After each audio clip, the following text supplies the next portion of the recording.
Hola, hola, hola, mi gente. Happy Friday, y'all. Are y'all gonna bear with me today? I didn't feel like wearing any makeup. That's why I'm looking a little pale.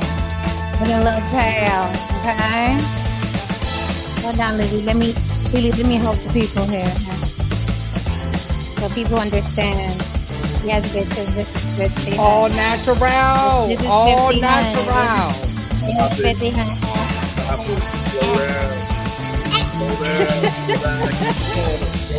Okay. Okay.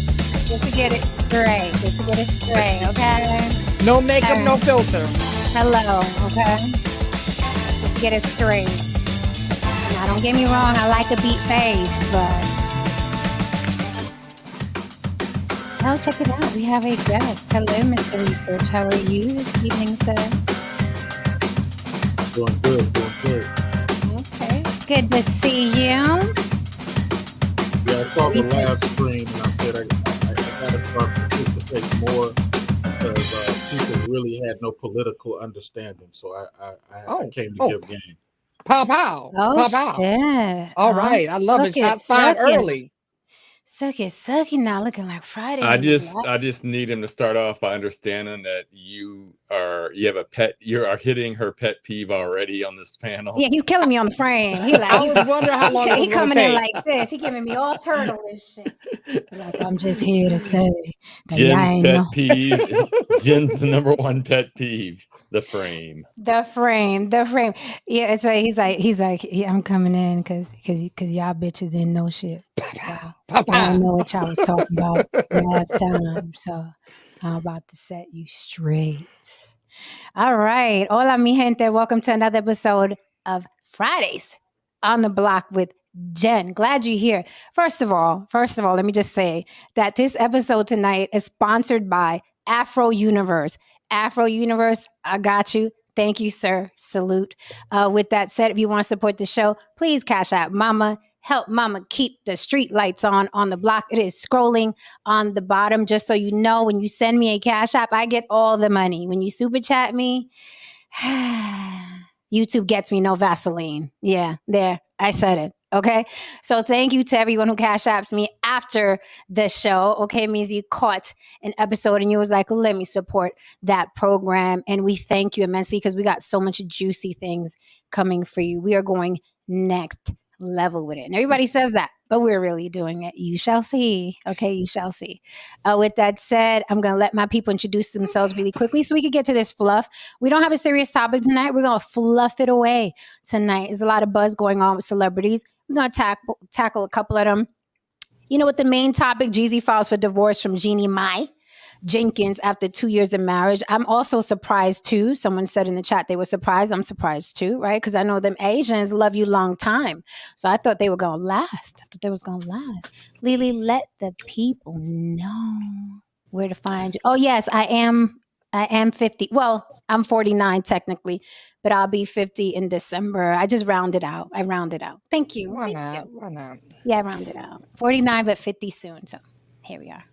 49 and fine. Thank you, Well, Lily. I am Lily of YB Limited. That's the way it is spelled here on the screen. The letter Y, the letter B, the word limited. You can find me here on YouTube as well as Facebook, Instagram, and TikTok.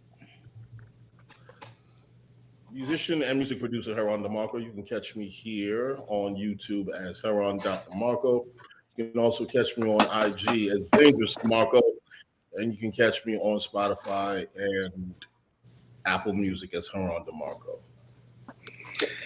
And I am Saint. I am no saint. I'm Saint. No saint on YouTube, on Instagram. No saint on TikTok. And just want to let you know that when you cash app Jen, she goes, "Thank you, cash app, delicious. Thank you." I do. Cash app. Yum. I like money. I like Cash money. app. Yum. Where can they find you, Saint? No Saint. I mentioned it. Instagram, YouTube, Saint No Saint, and TikTok, No Saint. Okay. Thank you for being here, everybody, on this Friday night. We're going to vibe out a little bit. We're going to talk about a lot of the celebrity bullshit that's going. You guys know we're heavy all week long. And on Fridays, we want to fuck around a little bit. So we got some gossip for you. Tonight's all fluff. Do you like my flowers? I stole these from my neighbor's bush. I hope they don't mind, right? I'm sure they don't mind. It's a big old bush. They'll be all right.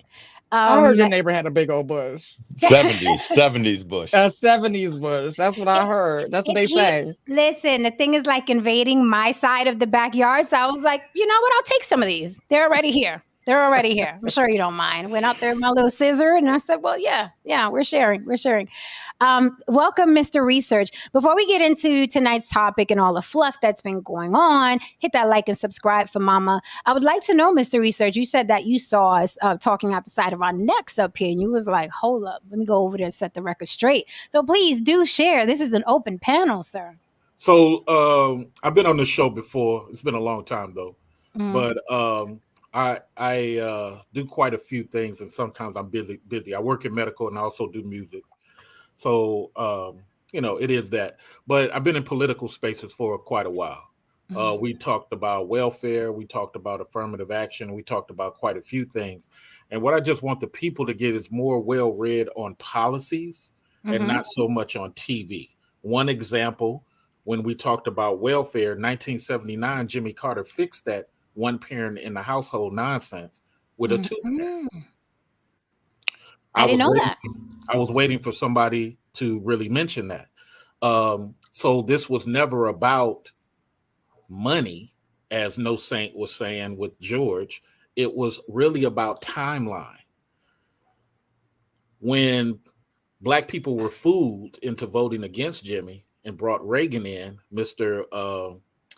Caught on hot mic calling Black folks monkeys and laughing about it with Nixon, Reagan, he changed it back to a one parent. So sometimes Black folks didn't see the trickle down effect of that because it was only 3.5 years. And normally it takes 4 to 6 years for a system to pass through Congress and to implement nationwide. An executive order happens within 2 years, 3 years. That's different from something that has to go through Congress. And we know that this happened because Jimmy Carter had a famous battle on his Welfare Act with the last 3 holdouts, Alabama, Mississippi, and I forgot what the third one was. So I want our people, urban people, white urban, Latin urban, urban Asian, to be more politically astute and well-read, so that way we're just not going off TV knowledge. Last thing, when it comes to affirmative action, as what was said about nepotism, what we got to understand is that it's more so than just schools. Nepotism is also, if I graduate LSU and No Saint graduates LSU, and all 3 of you guys apply to the department that we run. Well, ironically, 80% of our department is LSU. That's still nepotism. It has less to do with just and only hiring your son. And to this part, Black folks are a little bit pragmatic because of their plantation experience. They don't have the luxury of a flag. They don't have the luxury of a second language. That was beaten out of them. They were forced not to acknowledge that. You got your nuts cut off for doing what Jen is doing right now. So what that did is traumatize great-grandparents to tell their parents, to tell their kids, and then their kids, don't do too much. Don't try to be No Saint. No Saint can come from Russia and just walk through this life unencumbered. But you fought for this country? No. You got to stay quiet. So what that caused is Black folks in the 90s to be less of this mindset. I'm going to hire somebody just like me with that nepotism mindset. See, and I'm going to end right here. You see, reason in 2023, we see a lot of these departments the way they are, and proof of what I'm saying is true. EEOC just launched a new program called Erase. A lot of people are not talking about it. So what happens is a Filipino person can come here in 2012, make manager, and start making that whole department Filipino. You might get hired, Saint might get hired. Me and Haran may have more skill set than both of you combined. But you know what they're going to say about us? Haran didn't interview so well. You know, Sile, I just didn't feel it. And now me and Haran have to come up with 15 to 25K to sue our boss. To get the EEOC to do the investigation. And if the EEOC finds out that they have validity, then you get to sue your boss. But the EEOC doesn't sue the boss for you. We still got to come up with the $15K for the legal thing.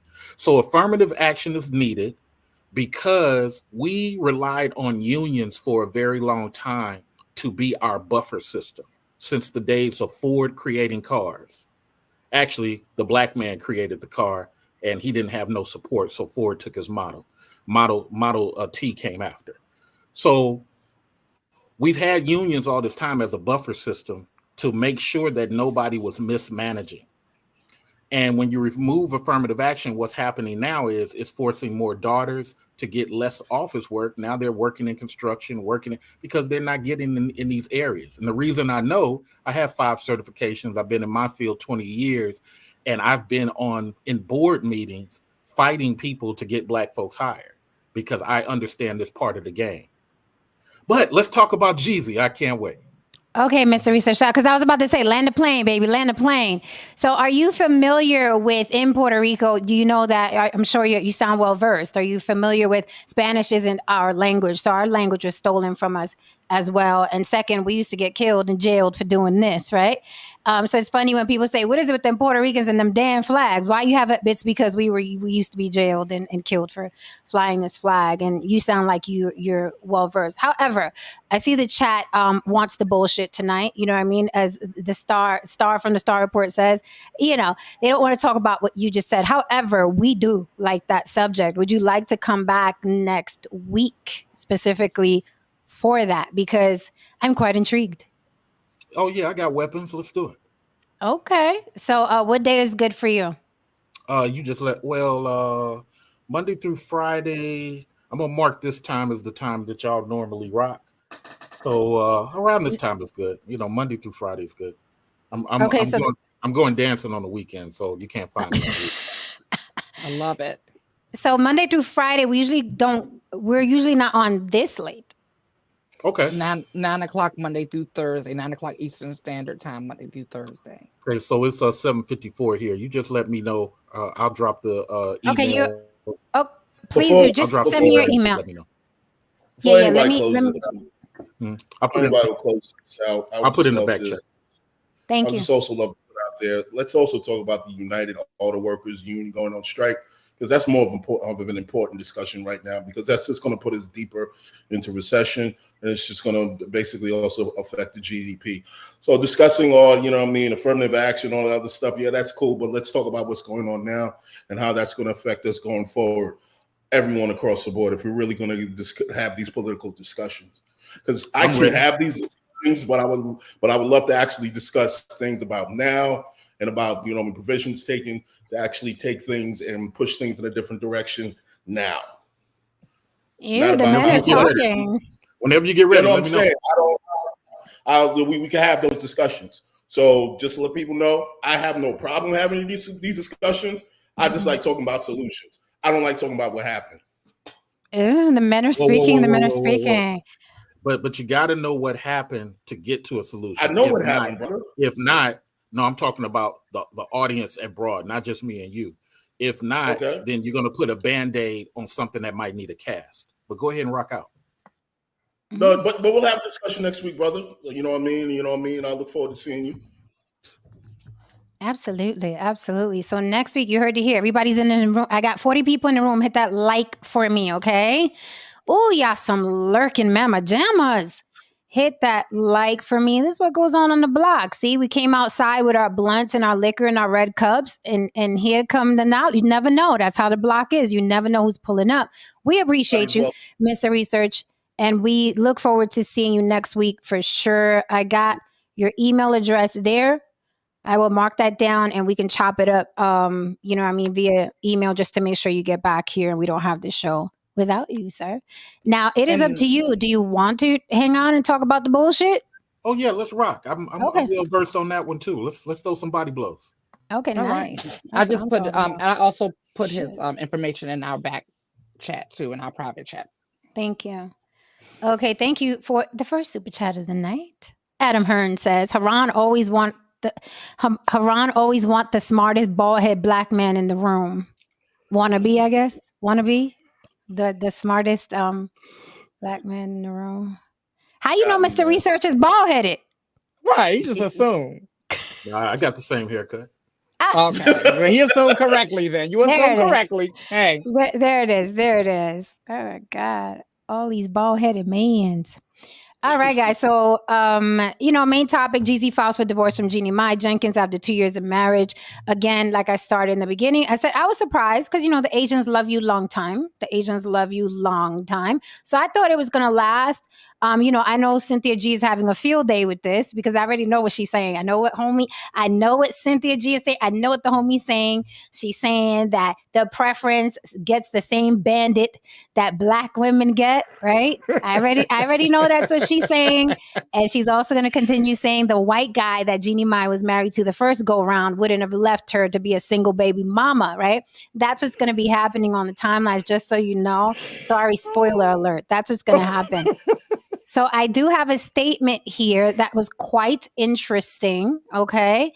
It turns out that Jeezy filed first, which is quite rare because the majority of people who file first are women 80% of the time and growing, right? 80% of the time and growing. And it says here, straight off of People magazine, Jeezy's filing says the former couple are currently living in a bona fide state of separation and that their marriage is irretrievably broken, no hope for reconciliation. Now, this is his filing. This sounds like usually what women say. So I would like to know, how did Jeannie Mai irretrievably break the marriage, and why is there no hope for reconciliation? We can just speculate. I'll pass the mic. What do you guys think? This is a surprising divorce, if you ask me. What do you think, Mr. Research? You said you know a little something. You want to share? Well, I'm gonna go last because I want the uppercut to come last. So go ahead, y'all. Okay. Okay. All right. Who you got? I'm just curious. Who you got? Canelo. Fight coming up on. Who you got? I'm not even gonna speak on that. Go ahead, rock out. Okay. Rock out. Okay. All right. Well, my speculation is, I feel like they were living two different lives, right? One was living in LA, one was living in Atlanta. Okay. Hold on. I'm starting out nice now. I'm working my way up. No, I'm saying, why would they do that? Why did they do that? Why not live together? That's crazy. Go ahead, Lily. Sorry. No, there's a valid. Because that's taking me to my second point. That's actually taking me to my second point. I personally believe when I saw this union, I had the side eye. So for you all that were surprised, I'm not. I've been side eyeing the union from the beginning just because of how the last union ended and how this one began. The last one ended, or not even ended, but the way it went, right? She was always talking about how she didn't want children. She was never going to have children.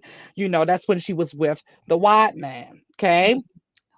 She gets with, no, and then on the same show that she was saying that she didn't want children, she also slipped up and told the truth at some point and said that she prefers being in a relationship or marrying a white man, but having the black peen on the side. Okay. Yes, she did. All right. Now, it's amazing how the moment she gets divorced from the white man, gets with the black guy, all of a sudden, oh, I want kids. Now, we are big on calling out eugenics on this show. So I was suspecting eugenics from the beginning. Okay. And then, they got married. She quickly got pregnant. Then they live in separate cities, living totally different lives. It was just kind of like in a way, they both kind of got what they wanted for that short period of time. And they signed a prenup. They're done. They can move on. It shouldn't be messy and nasty, hopefully.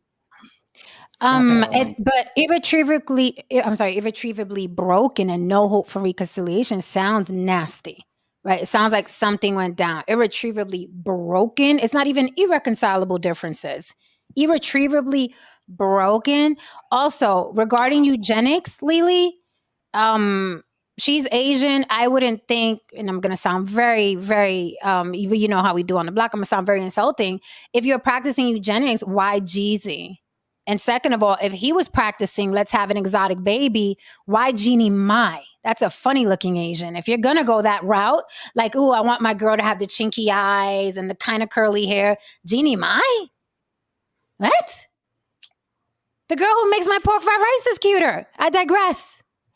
Anyway, while appearing on The Real in 2014, Mai said, "I love black guys. For me, dark meat on the side. White keeps me mean and lean. That's why I married a white. That's what I like." That's what she said. I also want to throw out there that I saw. Is this verbatim? Because I'm bugging. Yeah. Is this verbatim? Verbatim. Yes. I'm reading the quote. Fuck.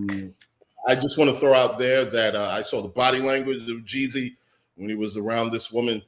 Jeezy was very well behaved. He seemed rather submissive, and he seemed rather just very calm and quiet, and just used these words that I just didn't hear him actually use. This very long, multi-syllable words that, I mean, he was essentially code switching like a motherfucker. I was like, wow, is this the Snowman? Is this the same dude? But, you know, I'm minding my own business because, as I've said before, countless times on the block, a lot of times black people, when they get with white folks, they tend to soften themselves. It goes for black men and black women. They tend to soften themselves when they're with the other races. Can I hear that quote again? Can I hear that quote again? I'm tickled. Can I hear it again? She said, "I loved black guys. For me, dark meat on the side. White keeps me mean and lean. That's why I married a white. That's what I like." And you guys get on me about what I say. Oh no, she had to come in and apologize the next day. Oh, did or a she? couple of days. Mm-hmm. It was either the next day or a couple of days later. Mm-hmm. And she said this on television. On Fox in the morning time. I wish she had not have apologized. I wish she had stuck there and just truly explained what it is, because the black community has to come to terms for what it really is. And if you known for pipe slinging and not thinking, ooh, the black community gotta come to the realism. See, look. This is one of the reasons I haven't been in these spaces for quite a while, because you know I had my time in the limelight. I had 48,000 subscribers, and I had to get away from this YouTube experience because it was poisoning my soul. So, but I'm back in it. And with that said, I got to speak truth to power. Jeezy, and I'm going to let you get it, Saint, but Jeezy's problem is that, to Heron's credit, he was never presenting himself like a leader outside of rap. Now, think about this, Heron. You in music like I'm in music. CTE didn't do well. You didn't lead that well. You didn't lead the first Baby Mama well. You and OG the Juice Man fell out. You and Gucci fell out. Everywhere you go, there's an issue. Now, I'm not saying that to hate. I'm just saying the psychology needs to be more of a mover and not just a worker. You gotta have. So when he got with old girl, she's from the Bay. I'm from the Bay. First thing I said, oh, this is gonna be good for him. He's gonna, make more TV moves and da. But when I saw him do that Fox Soul thing, and it looked like he was lost in the headlights, I said, oh man, this ain't a good match. That chick is about that media money, and this dude, he acting like he just want to exist. So I'm gonna land by saying this. Jeezy has to lead a lady like that. You can't just exist and expect her to pump out babies, because her mindset, she ran that whole TV thing. What you're supposed to do is use her as an asset to what you got going on and create a game show, all the little things that Dwayne Wade is trying to do. At least that. But Jeezy doesn't show that type of thing. He's good with the houses he owned, the property he owned. He good with his catalog. He worth 10 million, and he's just good. You can't. That lady's a tiger mom. She's on a whole different thought process. And if you the type of dude that just want to supply pipe and not be a brain surgeon, then that ain't the chick for you. Go ahead, Saint. Yeah, I just want to start off by saying the Oh, not a joke. No, Saint, not a no, joke. the I just cringed. the epicanthal fold is not called a chink eye. The what? The epicanthal fold No. is not called a chink eye. No, Saint. This No. is a hood. This is hood Get talk. out of there, No, Saint. Saint. Get out of there. Get out of there. It's hood Get out talk. of there. Okay. Listen, you can at least say the eye, Asian eyes. It's hood talk. No, Saint. Oh, You're back to your literal Say stuff that again. No, shit. Saint. okay. Right. You're back to the literal again. No, Saint. So let me teach Whitey real quick. Let me teach Whitey real quick. Since he's Please. calling me out, let me teach Whitey real quick because this is what we not finna do, Whitey. Okay, where we're from, we call it chinky eyes, right? And Right. where we're from, it's not an insult. Insult. Exactly. Okay. Where we're from, it's not an insult. Like maybe you doing it and stretching your eyes out, or Georgia, it's different. Yeah, It's not that an was right insult. up George's alley. Yeah. No, well, Well, and you're saying in your neighborhood now, it's not an insult to who? It's not an insult not. to the people in It's- your neighborhood, maybe. okay, but wait, hold on. Are you from my neighborhood?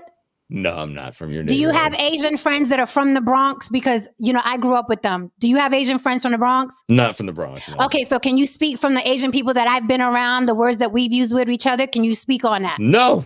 Okay, so then don't ask me what's an insult to who and to what, okay? So hang up your little liberal hat tonight. We having a good time. You're This not going to check. You can't check me. Okay. The broadcast Oh, goes let me- worldwide. Moving on. But it's not just the Moving on. Bronx, but we'll move on. Okay, but here's the thing. You can't tell me about me and my people and where I'm from. I don't give a fuck if we go worldwide. I don't care if this is broadcasting in Africa right now, okay? You Let me don't know also- me. You don't know us. You're a guest. You're a Now, guest, sir. Let You're a guest. me also add this, Saint. It's an urban understanding. Asian Thank you. people say certain things about us that we let slide too. Okay. This is like on one of Jen's shows that they were explaining to you and George. If y'all live in the bubble for too long and then come outside, you don't know the difference between a porch and a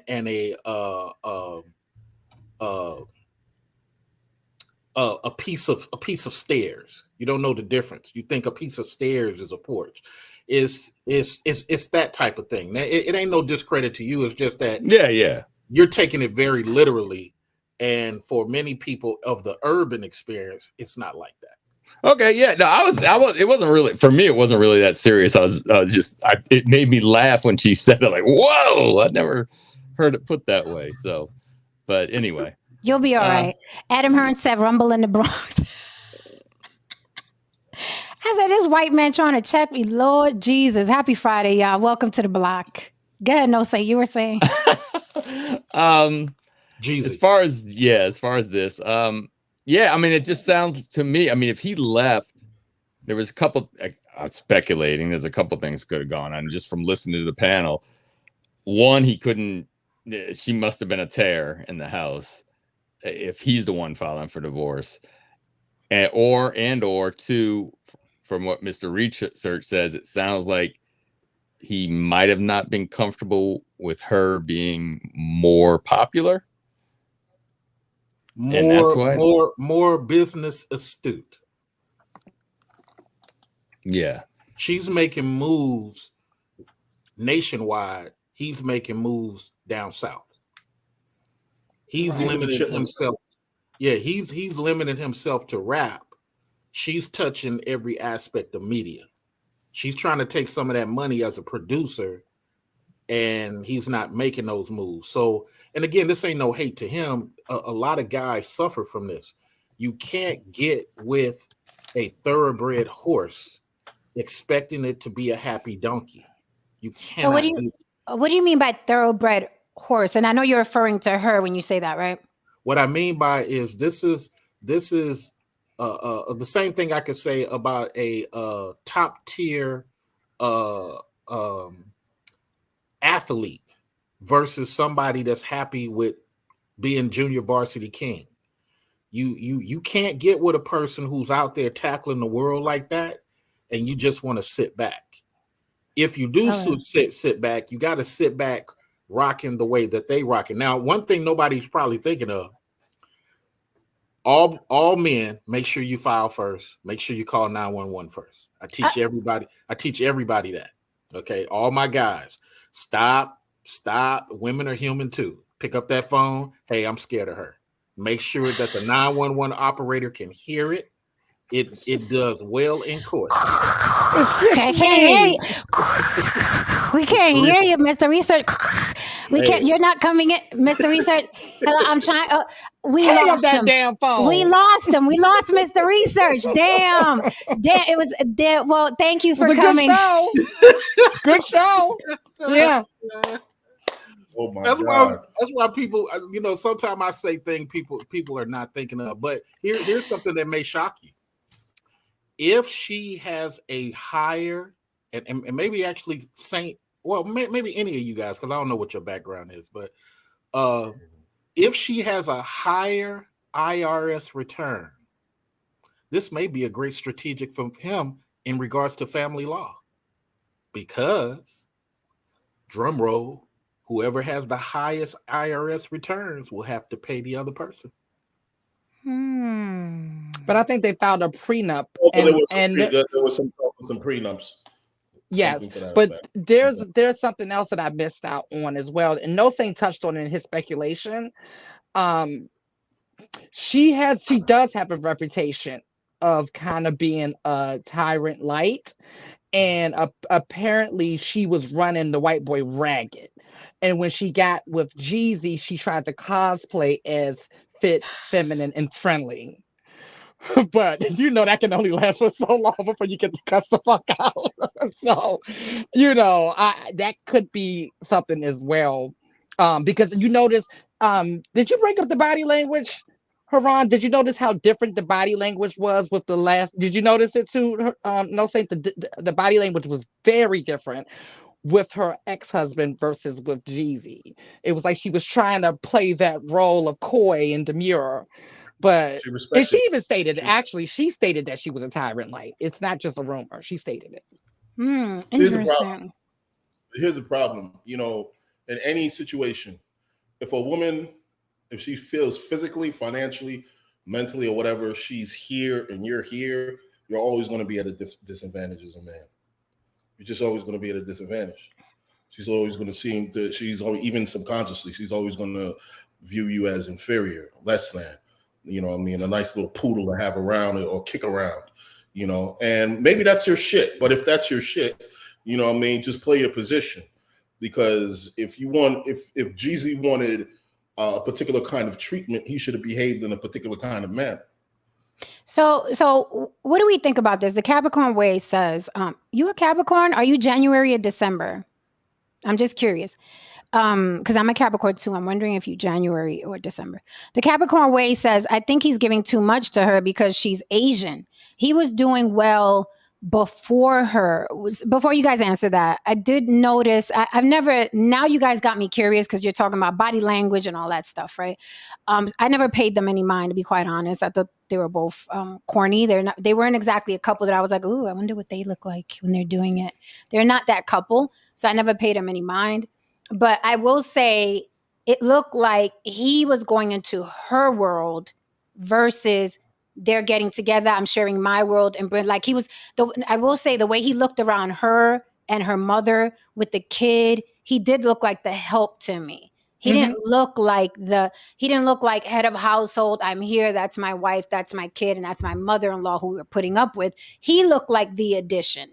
When I used to see them like doing their little lives and stuff like that, he looked awkward there to me, but I didn't give it much thought, but you guys have great points about it. I didn't give it much thought, but great points.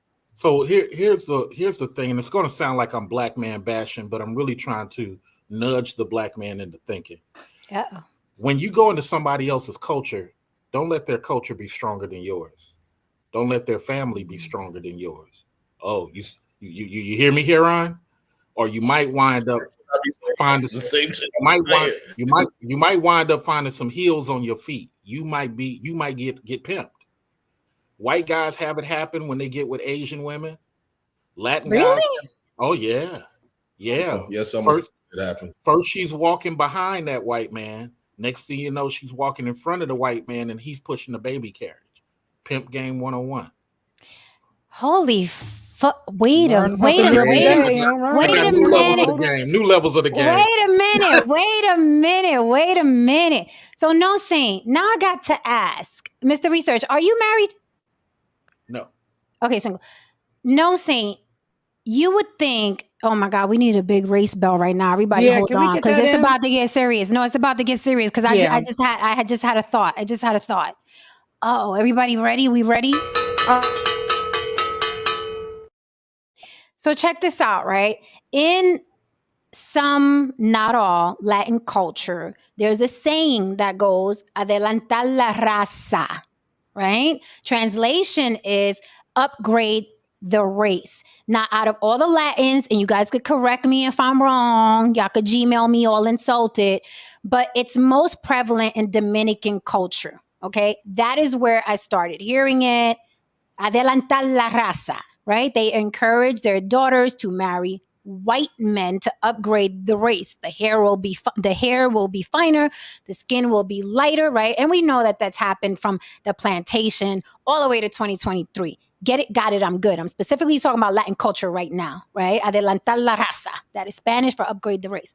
So they get with these white men, right? And you would think that they're getting with these white men and the white men are kind of like, you know what I mean, running the house, head of household. Here's this big white savior. He's going to make us better and lighter. However, I do notice, and no Saint, you could say you're a nay because you were married to a Latina.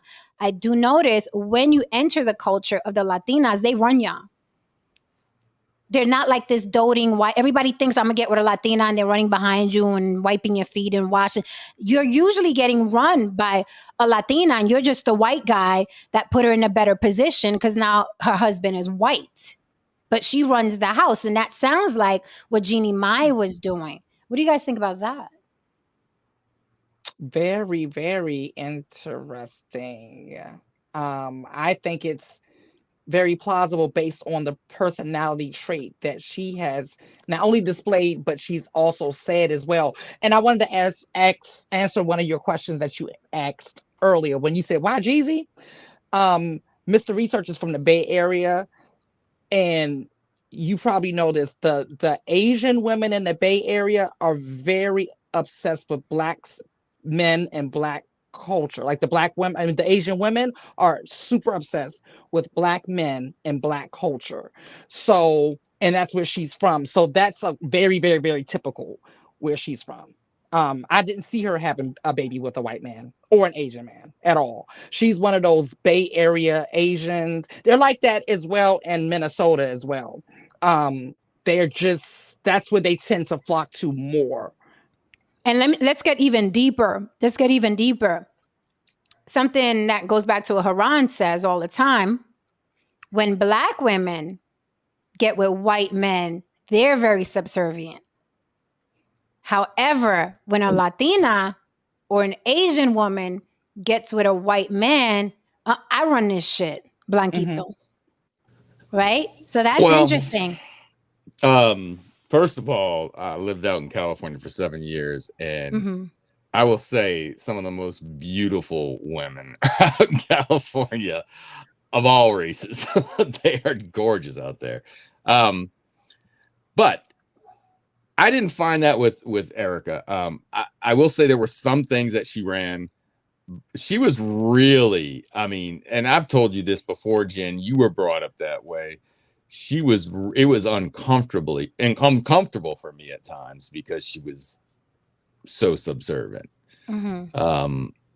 And I didn't want her I didn't want her to feel she had to do these things for me because it felt just odd to me. Like I was totally aware of the guys that are looking for women to do that. And I didn't want to be one of those guys that were looking to find a woman that was going to be at their every beck and call, you know, Mhm, doing mhm. everything. But she did have lines that she would draw, and one of her biggest lines early on was that she was going to support her family. And at the time, it was with my money. Of course. Mhm, mhm. Right. but that wasn't a line that I could approach, even though I'm like, wait, you know, we're having our own family. We need. What do you mean you're gonna, you know, help your brother go to college or whatever, you know? Which to me, it's an honorable thing now, but it was just like Mhm, it was different culturally. But so she had lines, right? mhm. But I didn't find what you're saying. I'd have to have more of a definition of what do you mean by they're running the household, because there's some things. Yeah, she ran the house. I'm She did saying that run she the was house. okay, right? But here's the thing. Don't confuse it for submissive. Yeah. Okay. I grew up very culturally cook, clean, take care of the man, blah blah blah. However, we're basically the bosses of him. That's what I'm. Mm. Mhm. We're the bosses of him. Tiger mom. Tiger mom. Right. Right. is the phrase. However, I grew up in a home where my father was the boss, and all he had to do was walk in a room. Right. My mother wasn't raising her voice at him. My mother wasn't telling him what he fitting to do and what he not fitting to do in his house. Right. So that's the difference. So yeah, we're naturally subservient women. We're naturally going to cook and clean and rub your back and suck your dip, all of that. Right. Because that's how we're raised culturally.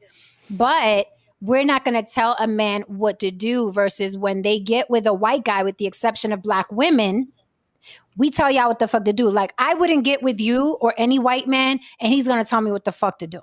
That's not happening. It's not happening. But if I got with someone like my father, then I'd be completely submissive. So I'm trying to explain the differences. The only time a woman is submissive to a white man that's from another ethnicity is Black women. Because I hear Black men saying that all the time. When Black women get with white men, they're very submissive. So there's a difference. There's a stark difference there. You see it in the body language when you're out and about. And the white man doesn't even have to be a boss.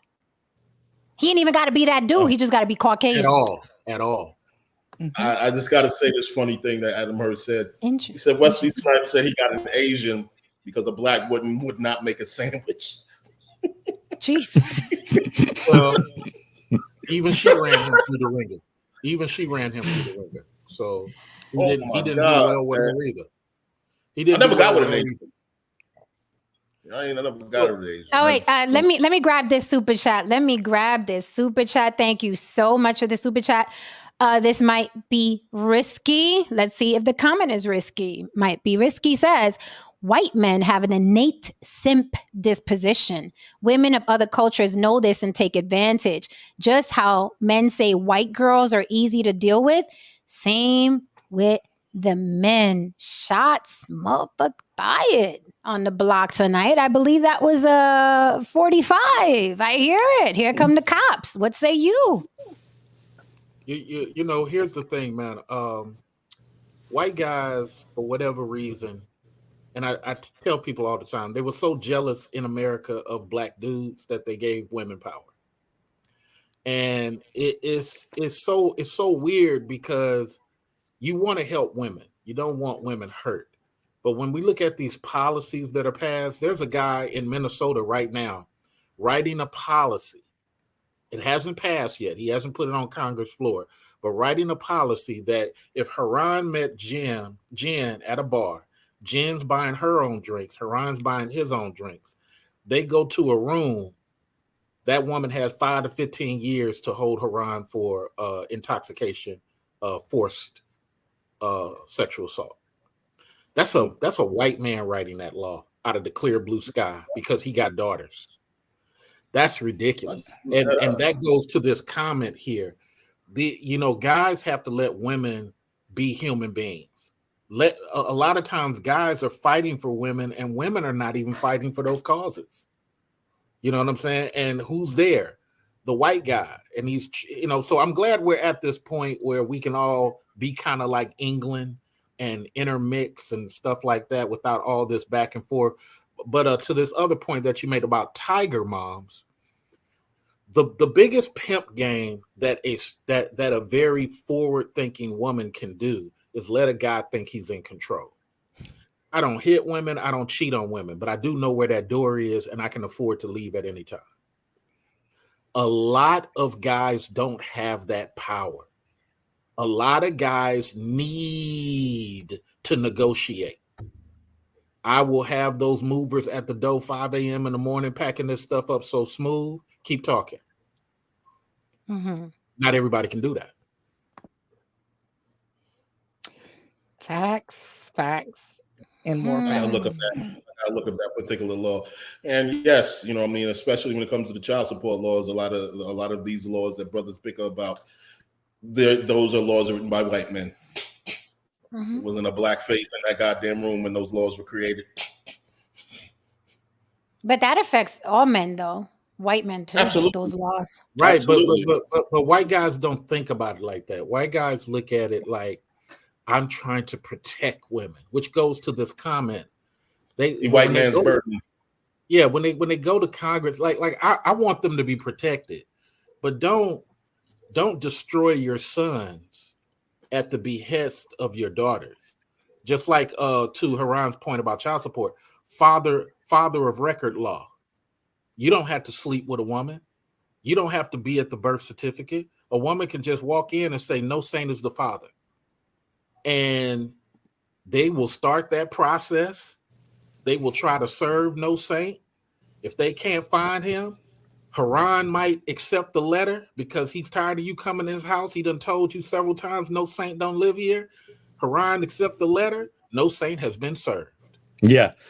I mean, Mr. Research, when we were in Vegas, they met a friend of mine that I knew for 20 years. And I found out, because I hadn't seen him in a long time. I knew him for over 20 years. I hadn't seen him in 20 years. And I asked him, what about that son from the other woman when I first met him in the military? Yeah, he found out it wasn't his son, but the judge made him continue to pay child support until he was 18 years old. I'm like, that is messed up. That is a messed up And law. he's white. Yeah. But we passed something, and you got to excuse me for talking a lot. I got a lot of political stuff in my head. We passed something called Title IV. Title IV takes that interest and late fees and feeds the Treasury. Recognize gain. Let me say it one more time for the people in the back. We created, I'm sorry. Let me stick with Haran's point. White men created Title IV so that we could take that late fee and interest money. And when Obama, remember, people like to claim Obama didn't do nothing for black people. When Obama created a bill to pass into law that forgave the interest and late fees for all men, he disguised it as the jail forgiveness, but it would affect all men nationwide when you read the policy. Paul Ryan stopped it. So people like to say, oh, Obama didn't do nothing. Paul Ryan stopped 7 bills that would have helped black people. You can't blame him for what didn't pass. The House has the right to block, but he did all that he could. So I say all that to say is that when we go back to the Jeannie Ma thing, you as a guy, you got to understand, why is this woman here? What is her reason? And while she's there, I need to go over here looking at this. I can't be too many. I'm sorry to say this. Too many of us as black dudes, we got to stop acting 15. Got to. If you want to just get some box, go pay that $200 bill to your concubine. But this free box right here really ain't free.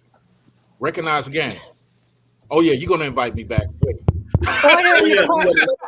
Yeah, you coming Yes, back. yes, Okay. yes. Wait a minute. There are 2 grenades that I want to pull the pin out of. Okay, there are 2 grenades that I want to pull the pin out of. First one being Dawn Harden, devil's advocate. I'm not sure black women become subservient with white men. I think they feel less need to be aggressive. Black men say a lot about black women. That's not true. Is that fair to say that black women are not just as aggressive, or is it that they respect white men more than they do black men just culturally? Is it that they feel like they could put their defenses down, Or is it that they just have less respect for black men in general, how they view them? Now, let's not pretend we haven't seen the way they talk to their little boys. I'll pass the mic. So let's just put out there that the white man created the Jezebel archetype when it comes to black women. Is that true?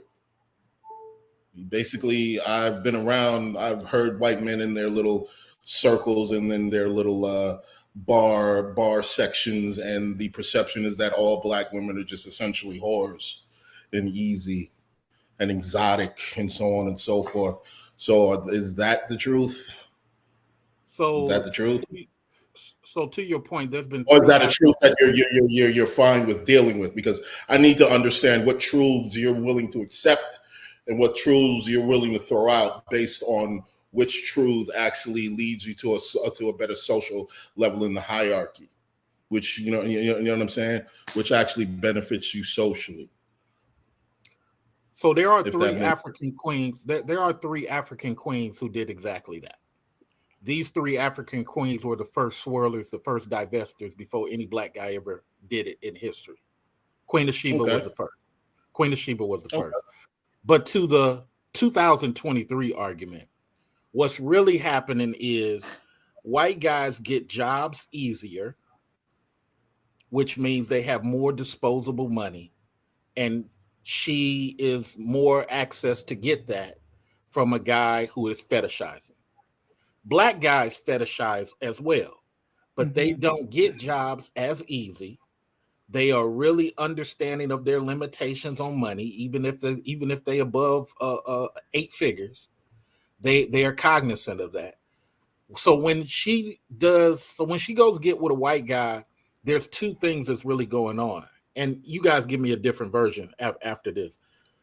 She's dealing with a person who's scruffy, just like Eve's husband, who's unkept, just like Serena's husband, and he can just exist. He doesn't get ridiculed in his world for being scruffy and unkept. And he makes money. Okay? So when she comes looking for an extra 20K, it's nothing to him because he can lose his job tomorrow. He got friends from Howard or wherever that can keep him afloat. It's a different mindset. The problem is, to her point, we've had black women call into what was that, Annie's, those newspapers that used to ask for advice. We've had Abby. We've had black women call into 2 or 3 of those talking about my husband allows his friend to call me an N with the hard R and laughs. We've had women get slapped and beat live on 2022 video by their boyfriends. That's the part that Don needs to be more honest about. And I pass the mic. So interesting. And what the Halle Berry said, she doesn't want to pay child support or alimony to somebody who calls her the N-word or something. So we're agreeing that social capital is a part of it. Social capital is a part of the situation. Are we agreeing to that? Social capital, yeah. Social capital is capital, so it will have to be included in it. So under those circumstances, yeah, it would be in the best interest of the black woman to soften her hyper aggressive nature if the intention is to move up socially, since she can't do that with the black man. Or maybe there could be a subconscious resentment towards the black man for his position in the social hierarchy. There's a lot of levels to this shit. So can we say that? Can we add another layer to this regarding Dawn's comment when she says, "I'm not sure black women become subservient with white men. I think they feel less need to be aggressive. Black men say a lot about black women. That's not true." Going back to what Mr. Research said, white men can be goofy as fuck long as they're rich. They don't got to wear the latest dunks. They don't have to wear jewelry. They don't need to fade the lineup, right? They don't need to line up their goatee, right? They don't need to work out. They look like shit. Serena's husband looked like shit. Gabby Sidibe's husband. A lot of these white guys, they're not, when they do get with white guys, let's face it, it's not Brad Pitt. You know what I mean? It's not Mr. Olympia. It's just some scruffy old white guy with sloped shoulders. Let's just keep it 100. That's what I've seen. That's what I've seen, right? So is it that when Black women are with Black men, they have higher expectations and standards that they must meet because in our communities, the guy that is built with the lineup, with the goatee, that's, with the latest dunks, that's, swaggy, he's quote unquote hierarchy in the hood. So she puts that pressure on him. But for a white man, they don't have that pressure because 9 times out of 10, they just got to be white. Let's start there. So that is exactly what I always tell people. Most of the time, white men, when I was especially growing up, all they had to do was just show up and be white. I got to do a video about this, but Jen, what you're talking about is what I call the Venus Williams pimp gang. If you realize Venus Williams, the tennis player, slept with her driver, her helper, all these low value white guys. Are we talking Venus or Serena? Venus. I thought she was a virgin. Okay. Virgin. I don't know. They were trying to take her. Okay. Just to prove I'm not lying, in your time, research all of the low value white guys she has dated. There's probably 7 of them. Driver, trainer, the guy that picks up groceries, security. It's never, to Jen's point, necessarily a top tier dude. When it comes to us, I'm gonna hit below the belt for us as Black men only because I want us to learn. It sounds like hate. Many of us act like kids, even if we 30 plus. And for a lot of urban women, they're used to controlling us. But watch this, just to prove what I'm saying is true. To Jen's point, when it's a Black man that's not controllable like that, he's called arrogant. He's called weird. He's called coon, boule, because she can't control. The white guy does similar to that, but what he's looking at is he's the most remarried man in America. Statistics, look it up. He has the disposal money to throw a $15,000 lawyer at you and think nothing of it. He's on what did Travis Kelce, the football player, tell his girlfriend? You better Uber over here yourself for this white pipe. You better buy your own food. Keep talking. You won't have access to this condo. Hey, I've been piping you for 2 years. I'm good. Locks has changed. Black women said nothing. And I passed the mic. Wait, can I say something? Listen, can I say something? Every time he gets off, he sends this little thing. I think he's hypnotizing us with these words. He's sending this little circle up there. I'm just like looking. But hey, he's spitting some good facts out there. Nice. Okay, so I would like to go. I would like to go to the next. Let's pull the pin out the next grenade. Yeah. All right, let's do it. All right. So, no, this ain't it. That ain't it. Wrong one. Where are you? This was a good one. You guys are chatting. I just dropped the link for anyone who wants to come up and rebut anything that we're saying. If anything triggered you like that ain't fucking true, come on up here. I dropped the link. So this is the next grenade that I want to deal with. Sleepless Society says, I disagree with the super chat. Those dudes run the world. Those dudes meaning the whites. You generally can't have a simp disposition running the entire globe. Now, I have my theory of why they run the entire globe, but I'm not going to get into that. I have my theory of why they run the globe, okay? But what do we think about this? This guy, I guess he's doing, or this woman, I don't know if you're a guy or girl, he's doing that, that, for lack of a better term, that white worship, right? Hey, they run the globe. So how are you calling them simps? And they run the globe too. Those things can't coexist. So what say, panel? Well, I'll say this. Listen, there are people that have a lot of influence in the world, and some of them are white. But the majority of white people aren't running the world. I'm not running the world. So there are millions of white men that have nothing to do with running the world. But yeah, if someone's running the world, they're going to be at the top. They're not going to be simps. They aren't. Yeah, but now you sound like George. You sound like, hey, where's my power privilege? No, it's not Right. that. I'm saying there are a lot. Listen, there are, go to China and there's a Chinese man running that part of the world, right? That has a Right. lot of influence of what's going on. Most of the Chinese people don't, though.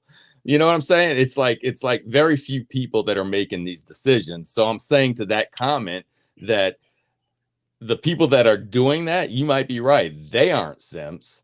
They aren't weak. They figure, or they've been in position and are playing the game pretty well.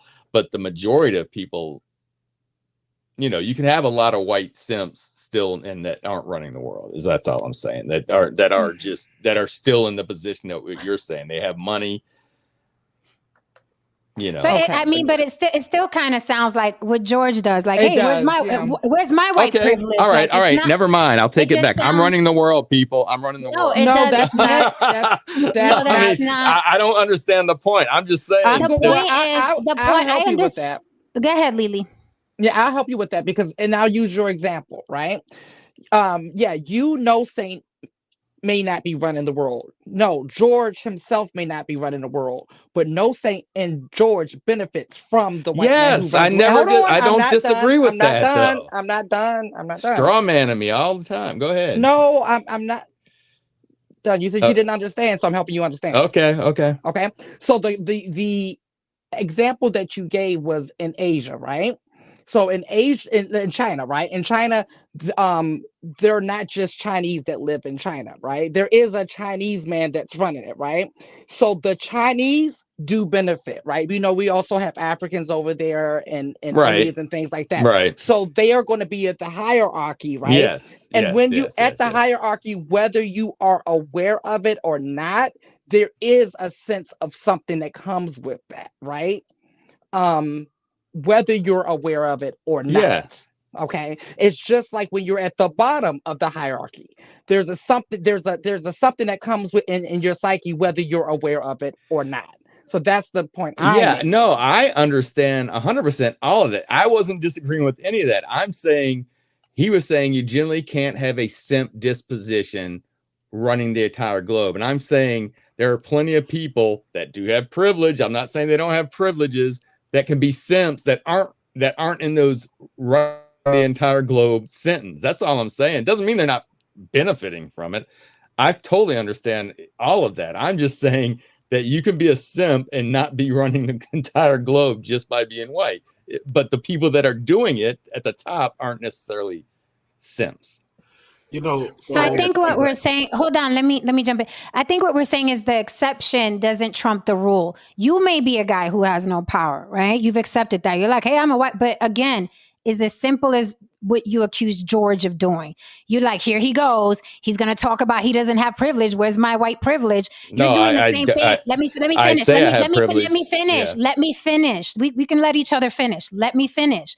So it's the same thing as what you tell George. You say, hey, I don't have any power. Therefore, white men they're not the greatest power of the world because I don't have any power. How can we possibly be the great power of the world if I'm white and I don't have power?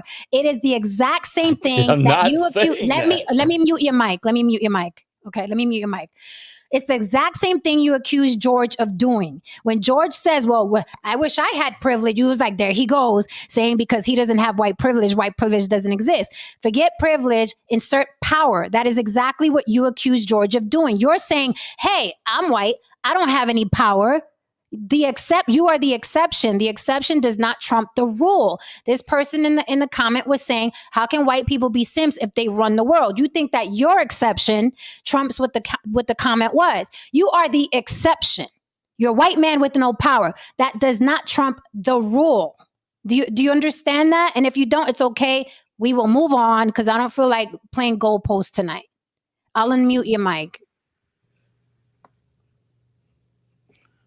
I still think that's straw man. I'm not saying that I don't have privilege or I don't have some kind of place in the society.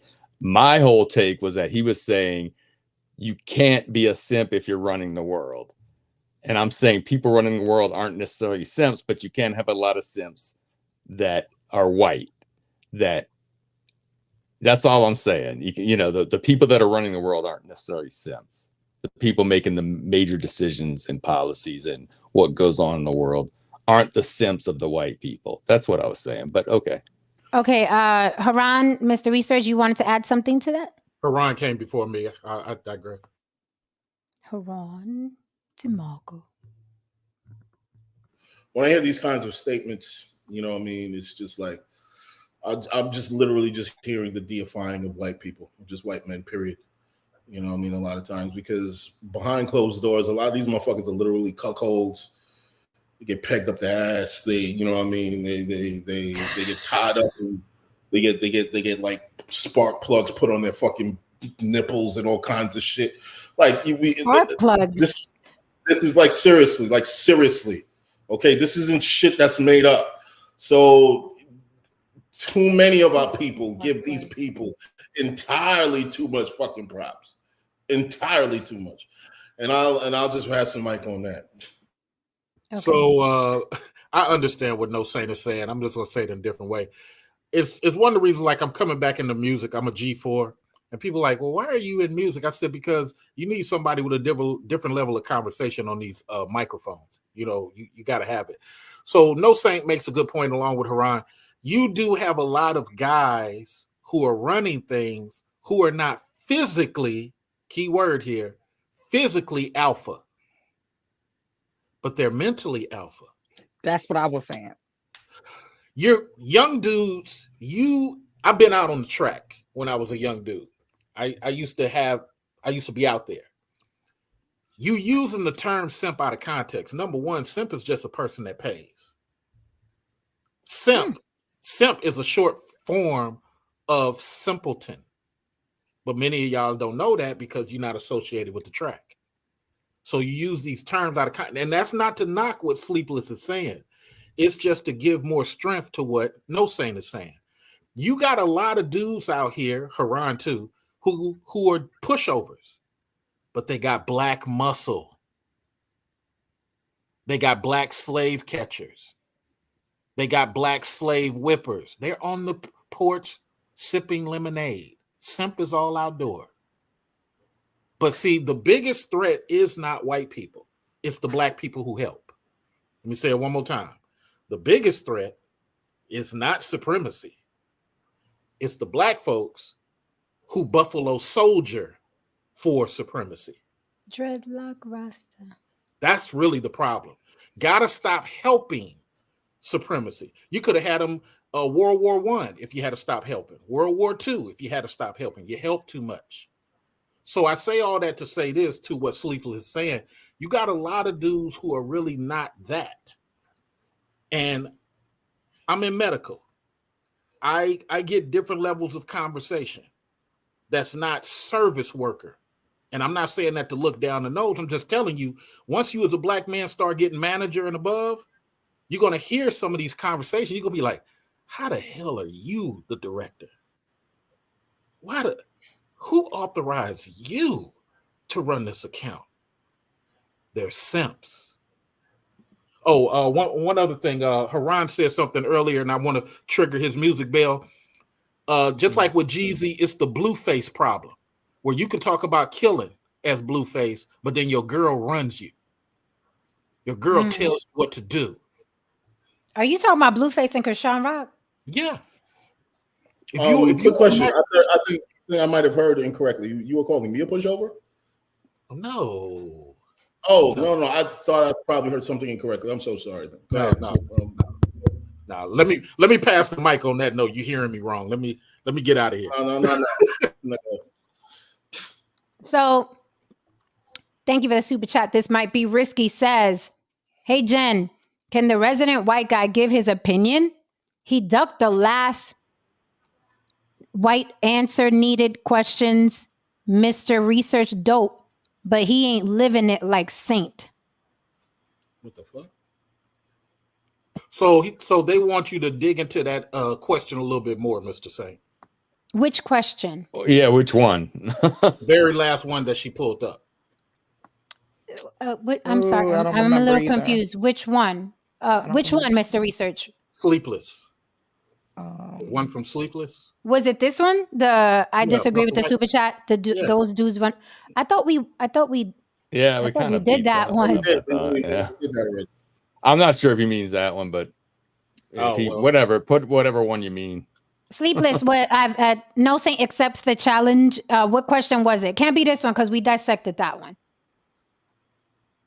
We dissected that one. Unless you meant something else and we missed it. If we missed it, we apologize. Yeah, there was Adam one Hearn- I think he did. The Mighty Be Riskies. I think he put something in there. You said, I don't know if you said something, and then it kind of went around, and I think there was one in there, but he would have to put it again, I think. Okay, Now, just this is a repeat great- it if we didn't touch it. Adam Hearn says, "Oh, No Saint found a new unk." I don't know what that means. This is a great statement from Fahim Jackson. Bobby Banger. Banger. I got it. Yeah, that's what it meant. Who's Bobby Banger? You know, Remember No Saint's friend that came up here for the vegan versus meat eaters battle. His other unk. So now No, they got a new. he went up against the guy who sells the magic water. Yeah, that's what we just say. The same person. Oh, She got okay, it. She okay. understood. Okay. I remember. Mr. Okay. Research actually makes sense. So Uh-huh. I don't know if he's like Bobby Banger. I don't know what you're talking about, Vegatron. You sound like you're vomiting comments as usual. Don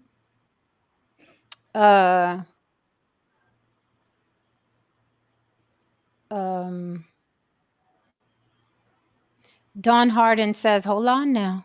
She says, I've never been with scruffy men, black or white, and I'm anything but dishonest. I'm a 31 December Capricorn, been a black woman all my life, so I'm just referencing my own experience. Go ahead, sis. You're a Capricorn like me. Your birthday's a couple days after. And shout out to you, Don. Please understand, though, anecdotal and insulary. Sometimes we're talking about topics on a broad view, and we're not talking about Walla Walla Street or Johnson County. County. We're talking about something on the national perception. He said, "Wallow." Yeah, and just for the record, we know that we're painting with broad strokes. We know that we're making blanket statements and generalized. That's what this is for, guys. Right? If this makes you feel more comfortable, I don't put it up all the time, but it is here for your convenience and your comfort. Okay? All right. A lot of people just act like they don't understand colloquial speak. We all do broad strokes. We can't sit here for the sake of practicality of casual conversation constantly say, not all, just some. No, 5%. No, only 13%. Like, come on. You know what we mean, man. No, but you know what? I'm trying to work on this little book. What I found is that some people want to be part of the conversation, but they don't move around. They want to be part of the conversation, but they don't jump on planes. So the only way they can be part of the conversation is to say, Haran, hold on. That ain't happening in my bubble. Oh, exactly. Good one. Exactly. I like that. Because I always wonder what that is too. I'm like, what is it that makes, because I don't understand that, because people talk about trans people all day long, and I hear shit that don't apply to me, and I just be sitting there like, oh, okay. Sounds interesting to me. They sound like they know more than I know. Okay, whatever, Right. And some of the shit be true. I'm like, well, they were right about that one. Yeah, they were right about that one. So it is what it is. I don't understand why people don't get that. Okay, thank you for the super chat. Fahim Jackson says on this Friday night, these talks are why we have proud boys. Those guys are mediocre and feel emboldened. They should have more because of conversations like this. We give them confidence they don't even have in themselves. Well, they sure ain't getting that confidence from me. So I go into white spaces and have these political conversations, and he's absolutely right. The unfortunate thing is white guys get really intimidated with a dark-skinned guy that knows their history better than them or knows their economics better than them. So that is very true. Like I said, hopefully we're becoming more international. White guys just got to stop being so angry, man. It's like it's not that serious, man. Again, And a they lot can of be emboldened all they want, but they're in a lot of many of them are in jail where they should be. a number of things. Mainly the main thing that I often say is that there are a lot of white men, young white men, who feel like the only thing that they have is their whiteness. They are in a strange space in society right now. Prior to them, their grandfathers, their great grandfathers, and so on and so forth. Most of the time, yes, they only had to do is show up and be white. People of color weren't in a lot of their spaces. They didn't have to share they didn't have to share power and ideas with a number of different races.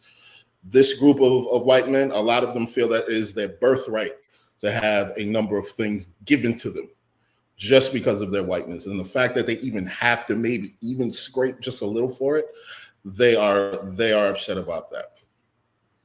And they have no point of reference on how to deal with it. So the only thing that they can get is angry.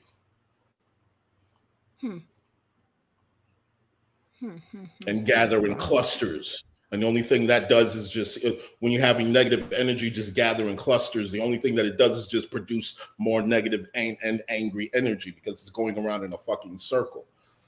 And just to be fair, even us brothers on the block, there's a reason that there's shot callers and workers, because people who know how to make moves and do what they do, they know how to separate themselves from the game.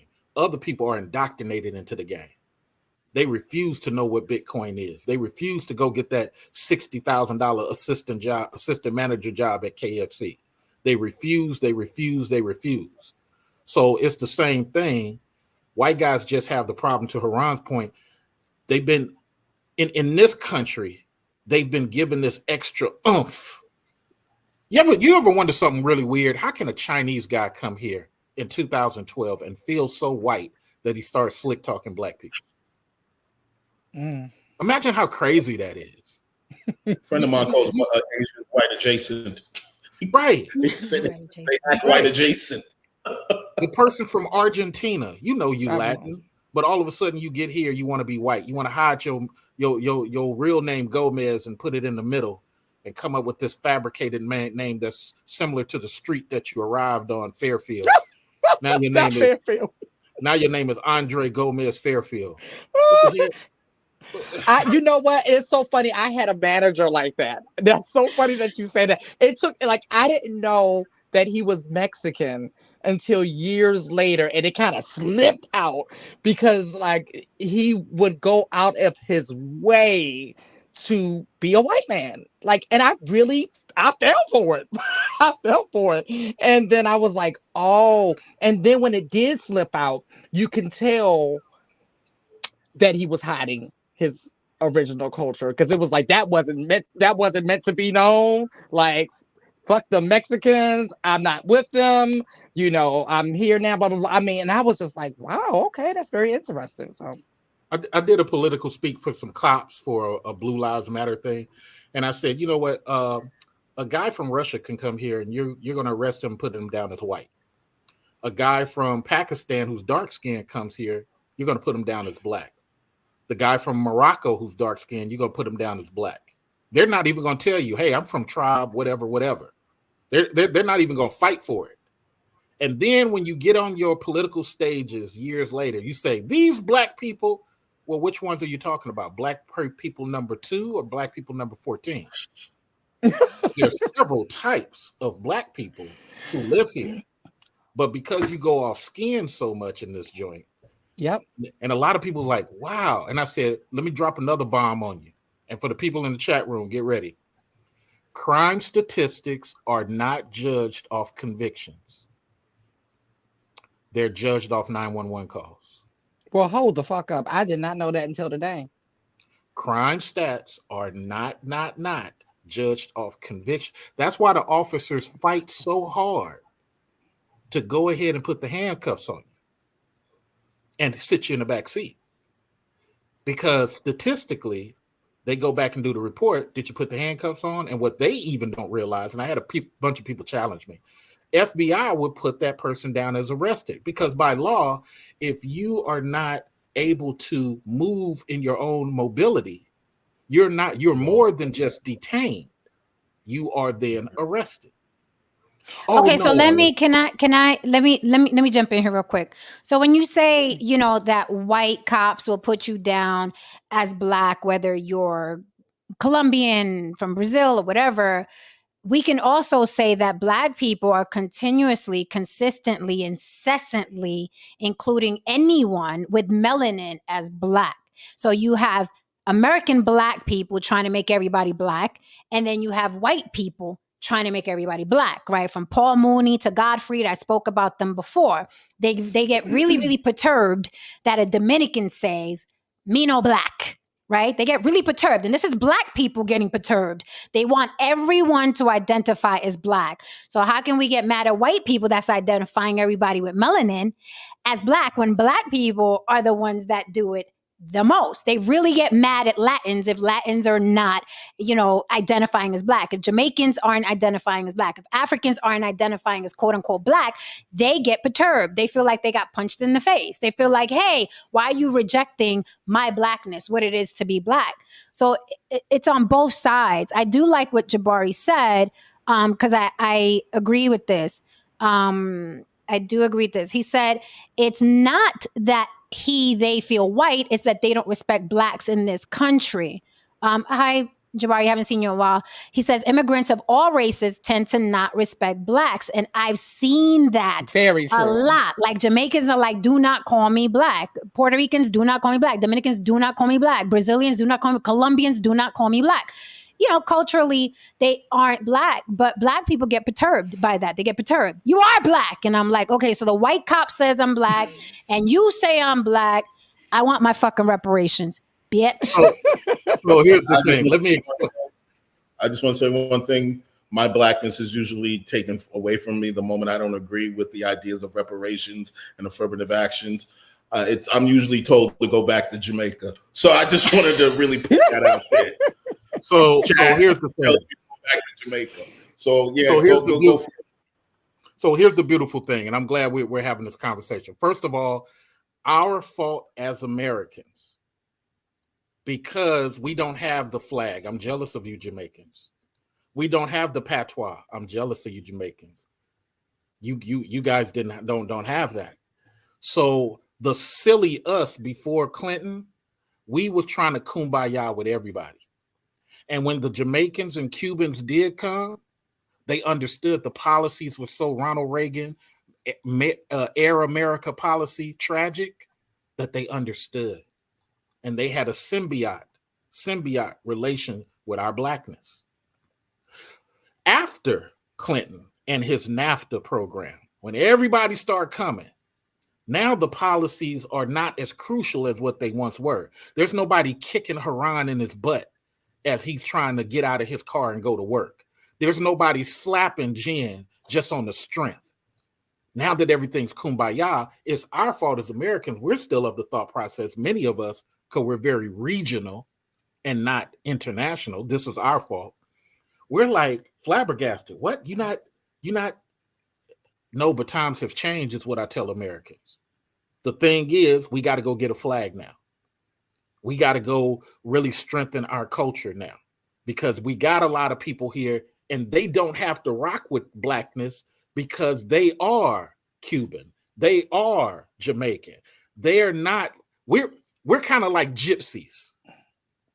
We're everywhere, but we ain't really got a land. Damn. No, that's what gypsies are. Gypsies. No, are you're right. That's the definition. Right. This is certified gang. So a lot of people don't explain it the way I do, and that's why I try to come to these platforms now and just give people more politically aware so they can think of something different. You don't have to agree with me. I don't want an echo chamber, but I just want to offer people something different. And I'm going to end by saying this.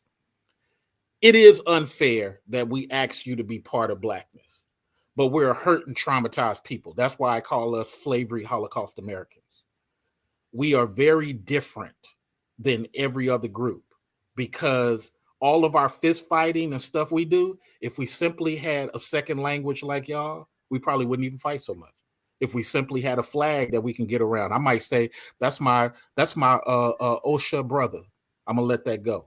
But because we don't, we constantly act like individuals. We have to fix that. And that's without simping and pandering to y'all. That's just real honest.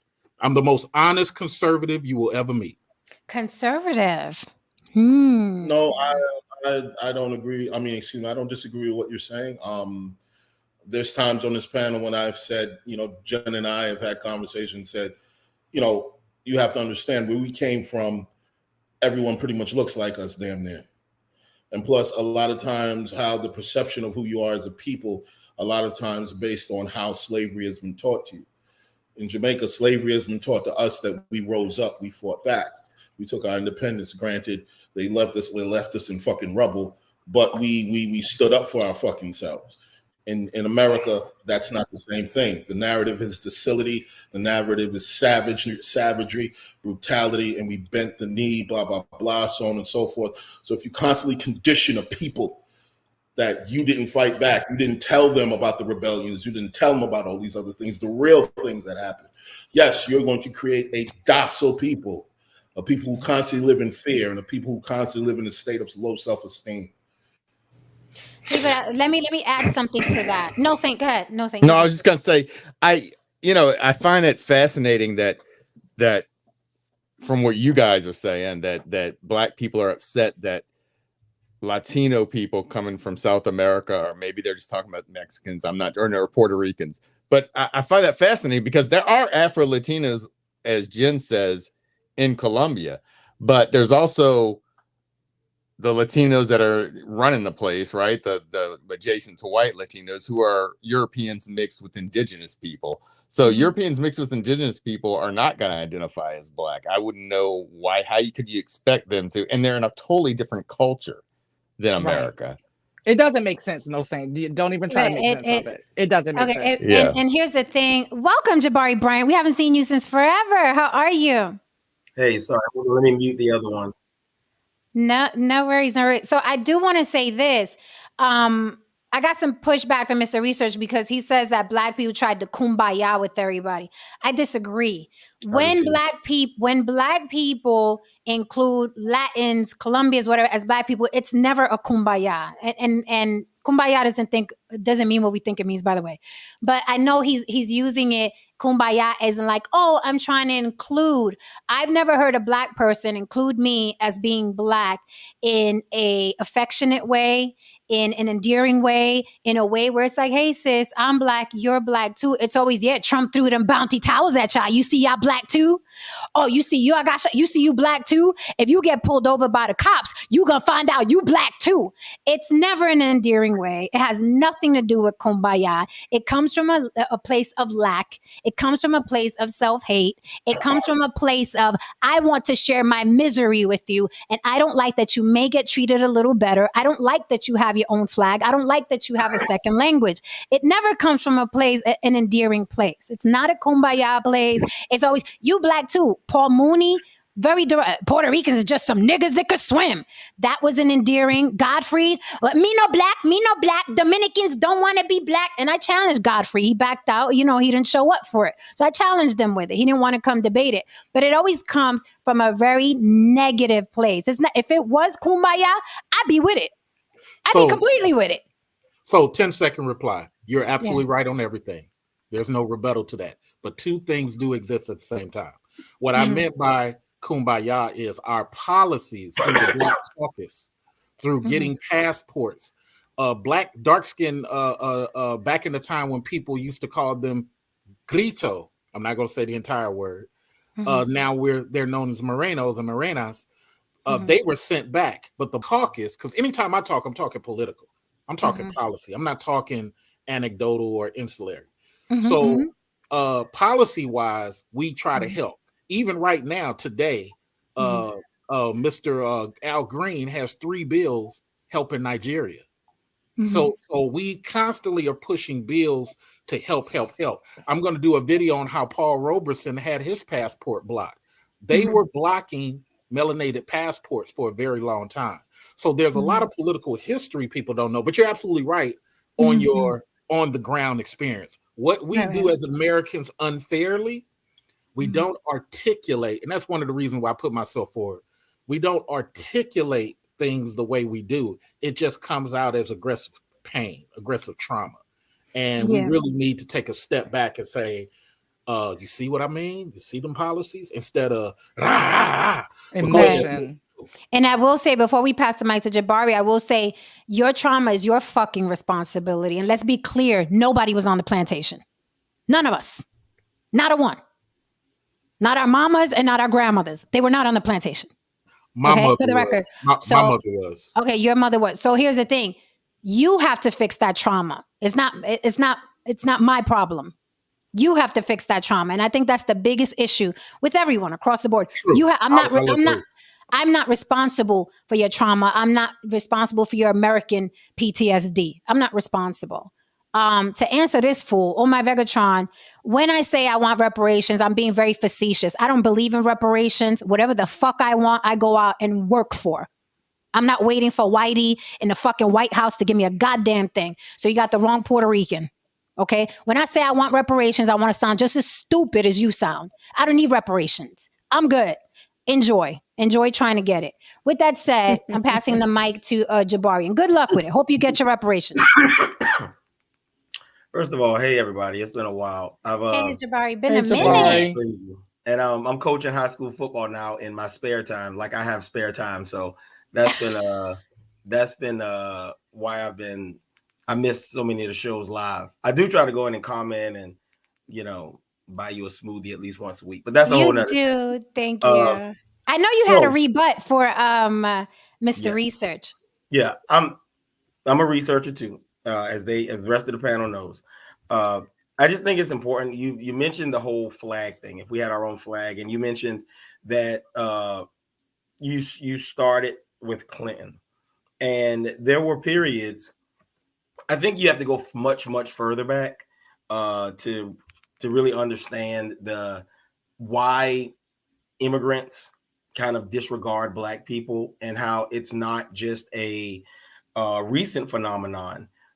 You can go all the way back to, it was a period post Reconstruction from about 1870 until about 1920. Blacks operated in a period of extreme racism, but extreme success. There were businesses that were opened. There were whole communities that were set up independent of the white community. And these people wanted nothing except to be left alone. And you have the Booker T versus the W.E.B. Du Bois. Du Bois, despite getting all of these accolades today, he wanted to assimilate. He said, you go to school, you get educated, and you'll be respected by the powers that be. And then you had this guy living down south on the other side of the coin, who lived under the constant threat of lynchings, who actually was in, as we say, the shit. And I don't know if I can cuss, YouTube. Oh yeah, we cuss a lot. Well, YouTube's been going crazy on flagging things. And, yeah, that's true. They've been blocking stuff. For real. And I don't want to get Jen's anyway. You're right. So Booker T came along and said, that's not how you negotiate. You don't negotiate from weakness, which is what people are trying to do today. They're trying to negotiate from weakness. You negotiate from strength by saying, oh, we can't stay in your hotels, or we'll open our own. Your hotel's 5-star, we'll open a 5-star hotel. You don't let us get loans in your banks, we'll open our own banks. And there's a bank is based out of Savannah, my hometown, Carver State Bank. And if you go to Central Georgia, something along the lines of 30% of white farmers in Central Georgia bank with Carver State, which was the Black-owned bank. Because during the Great Depression, during the 30s, it was the only bank that would loan them money for their seed, for their equipment, things like that. And their families, generations later, still bank with them. These aren't the successes that we're told about. And immigrants know of our past. They know that there was this period where we thrived. And now what we accept is mediocrity. What we accept are the scraps from the table. They don't respect us because we don't respect our past. We don't respect what happened. We don't respect our ancestors. And if you go anywhere else in the world, respecting and appreciating your ancestry is paramount. Whether you're in China, whether you're in Africa, whether you're in South America, having a respect for your ancestors is paramount. And as Black Americans, we don't. All we embrace is the lies that we are told about slavery. Oh, slavery was bad, which it was. Slavery was oppressive, which it was. But guess what? People still managed to succeed. They still managed to succeed, and they still managed to build businesses. And we lost all of these things chasing the dream of assimilation. We gave all of that up chasing the dream of assimilation, and other people see that and they say, why would I respect you? Why would I respect the person who's saying, please, sir, give me this handout, throw me these crumbs, when your great grandmother, when your grandmothers and your grandfathers built their own shit in a period 1,000 times worse than what you live in. So if you want to talk about having your own flag, isn't going to do that. And if you want to learn a language, you can learn Geechee, you can learn Gullah, you can learn Patois. All of those are languages spoken by the Africans that were brought over. They're still spoken in South Carolina. You can still go to the area in between, just north of where I'm from. Charleston, Georgia, by Charleston. From Charleston to Brunswick, Georgia. And you will still hear Gullah. You will still hear Geechee. If you go to Louisiana, you will still hear Patois spoken, the same Patois spoken in Haiti. So it's not a question of language. It's not a question of a flag. It's a question of you're not respected because you don't respect yourself. And you don't respect yourself because you don't understand your history. We're the only people in this country who allow other people to tell us our history. And I'm done. So I love it. 10 seconds. Everything you said is absolutely true. No pushback. The only thing I say to people is you and the audience, y'all decide. The only thing I'm offering is a different way of thinking. There are 4 different types of Black experiences. The Oklahoma Blacks are different from the New York Blacks. The Southern Blacks are different from the gun-toting West Coast Blacks. All existing at the same time, but having totally different stories on what and what is not oppression. Those gun-toting Blacks, they had no problem with a lot of that stuff because they was dropping people. Oklahoma Blacks, they got away from people and created, and so on and so forth. The New York Blacks are oblivious to half of the stuff the Southern Blacks were going through. So all I say is, whatever you think is best, create it. If people don't like C. Lettre's advice or suggestions, make a 5.0 engine. You don't have to settle for my 2.0. Make a 5.0 engine.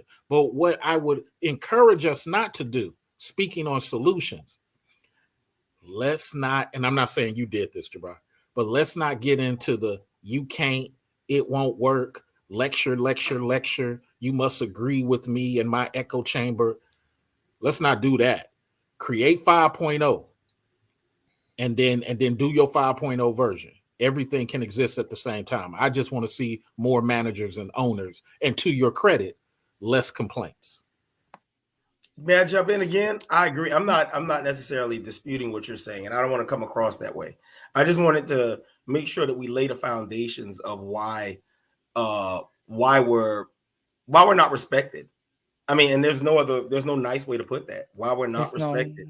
And that's I have Africans that married into my family, Nigerians, Yoruba.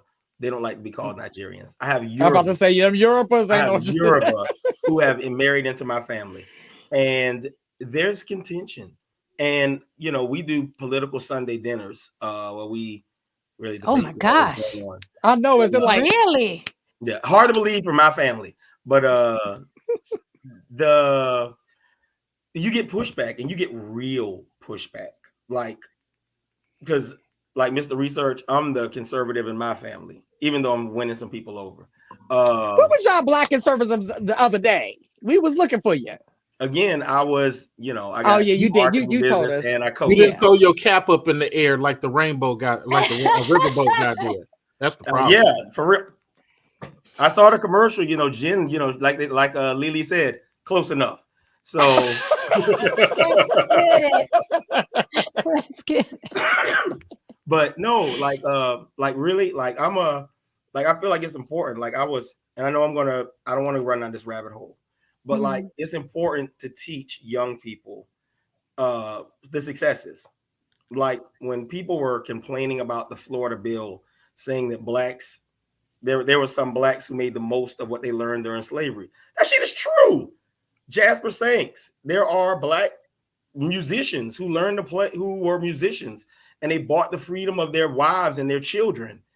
And it was, you couldn't buy your own freedom because you were too freaking valuable. But if your wife is free, slavery is determined by the mother. So if the mother is free, the child is born free. So those men would buy the freedom of their women, their wives, and then their kids wouldn't have to worry about slavery. See, those are things that get left out because they want you to be a victim, because they want you to run to college and get $900 million in student loans that they're going to promise to pay off, but they never really do because they really can't. So that you'll vote for them and you'll deal with the same crap all over again for another 4 years. Instead of saying, I'm going to open up my own business. Instead of saying I'm going to rush to somebody's college and learn how to run a business for someone, I want to open up my own business the way we used to. I'm going to go and get a trade. Like Booker T said, I want to get a trade. And with my trade, I'm going to teach my kids something. Sorry. Okay, so welcome, Spro Show. How are you, sir? You came on the tail end of the show, so I know you got some bombs with you. Shout out to Crazy Legs, Rock Steady Crew. Don't forget, Crazy Legs PR Fest is at the end of this month, September 21st to 23rd, right? Crazy Legs PR Festival, the 10th year anniversary. If you are in New York City, pull up. If you can't pull up, follow Crazy Legs on Instagram to get all the details of the special guest. It's going to be the place to be, September 22nd to 23rd. If I am not correct, he will correct me, but I believe those are the dates. Also, see you there, Crazy Legs. I'll be there. Respect Crazy Legs, by the way. Big fan, man. Big fan. And he got an award, Roberto Clemente Humanitarian Award, for all his work, his relief efforts in Puerto Rico. So Crazy Legs, let me tell you, he's popping right now. So let me say this, because there's a war going on. We're at the tail end. This is really good. We need the conservatives back, please, because we were looking for you guys the other day. I understand you were busy though. There's a little war going on in the chat. Some people are saying that race is a social construct. Some other people are arguing that it is DNA. What say you, panel? Is it DNA or is it a social construct? People, no, it's not. No, it's DNA. No. I mean, if you find bones somewhere, buried somewhere, you can test for DNA and find the race of those bones. So which is it, a social construct or DNA? Haplogroup is a social construct. Phenotype is a social construct. It is a political way to separate a human so that another group can get some type of power. So social construct. I think it's a total social construct, because is a white leopard different than a regular leopard? Is an albino leopard different than is an albino tiger genetically different? You can tell, what they're able to tell, generally speaking, is where you're from. They can tell basically where you're from. They can say you're East African. They can say you were Northern European. If you want to look at the DNA, genetically, the Irish and North Africans are pretty much the same genetically. They can tell where you're from more than they can tell what color, what level of melanin was in your skin. That's my take. And that's based on, and I'm open to scientific research that proves anything different, but all the science that I've read, it can tell where you're from, not what you look like, which is why we have to guess a person's melanin. Okay. Really quickly, thank you for the super chat. Adam Hearn says, a lot of Black immigrants come from countries where other Black people were the oppressors. Black immigrants that migrated before independence of the UK assimilated with FBA, Farrakhan, Powell, and Carmichael. Very true. Okay. Black people were the oppressors. I'm sorry. I got to push back against that. Okay. Black people were the oppressors in Africa because there were Black people in charge in Africa. White people were oppressing white people in Europe because that's what their neighbors. My issue with that comment is, like, slavery existed everywhere because people enslaved their neighbors. Like that's just how it worked. And once we figured out that we could sell our neighbors to other people, that's when you had the sub-Saharan slave trade. That's when you had the transnational slave trade. That's when you had Blacks being sent to Madagascar and Asians being sent to Eastern Europe. So, I mean, the idea that, oh, it's because black people were oppressors there, because you had black people in charge. Black people ran Mali. Mali was a major empire. Mali enslaved their neighbors. When we think about Mansa Musa, the richest man who ever lived, we think gold. They moved slaves. They cornered the market in slaves, gold, and salt. Slaves, gold, and salt. When he went to Mecca, he took thousands of slaves with him to demonstrate his wealth. So, I mean, I think we just So have is to be that careful. so? Okay, so then that all right, but so then someone can argue then. So then why so much emphasis on white slave owners? Isn't there a thin Because line? So then why so much emphasis on white slave owners? Why are you mad at white slave owners if Africans, Mansa Musa, and everybody, the Irish, the Asians had slaves? Why so much? Why the big hard on for Because in white the slave grand owners? because in the grand scheme of all times humans have been here, that was only 300 years ago. It's just the last time that someone really fucked up, and it's easier to disagree. point out who fucked up. I mean, it's so I think the only so when it Wow. comes to race, one could argue that race is a social construct, but that again, what are we talking about? Mhm. Definitions keep changing in our society these days. True. So True. we talk about race and ethnicity, like just kind of like what the brother was saying, like, you know, yeah, they can do DNA tracing. Like after you're long dead and gone, even from your bones, you know, there's enough stuff there that they can tell what region of the world at least you originated from, right? Whether or not you were born there or not, you know. Mhm. So like there's something to that, but again, it's kind of like what he was saying about the albino tigers, like we're the same animal. So race in the way that it is the majority talks about it today, yes, is a social construct. So, Jen, I'm going to jump back to your question. I disagree. Servitude is different from indentured. Indentured is different from how, let's say, Native Americans have you pick up all the boo-boo in the camp. Nobody is just walking around cutting off your testicles, whipping artwork into your back, burning you for fun, bringing children out to watch you hang. American servitude, a la Hitler's quote, is where he claims to have learned to be so abusive. This is his quote. So American slavery is totally different. You think American slavery is the most egregious example? Hold on, sir. That's why I didn't interrupt you. It is totally different from what the Arabs did on the land during the time of Mali. And that's totally different when the god Bomazi was running the land and there was no Christian or Islam. These are totally different experiences. This slavery is similar to what the Slavics went through, similar to what the Irish, of course, went through, and similar to what some of the temple makers went through. This is a abusive, extremely abusive, different type of thing. At least, and I land by saying this, and I'll give the thing to Jabari. At least in all those other slavery examples, those people got to wrap their children in their traditional cloths and traditional garments and keep their traditional third and second language. This experience here was a totally different thing. But I say that to the audience, not to push back on anybody on stage. Go ahead, sir.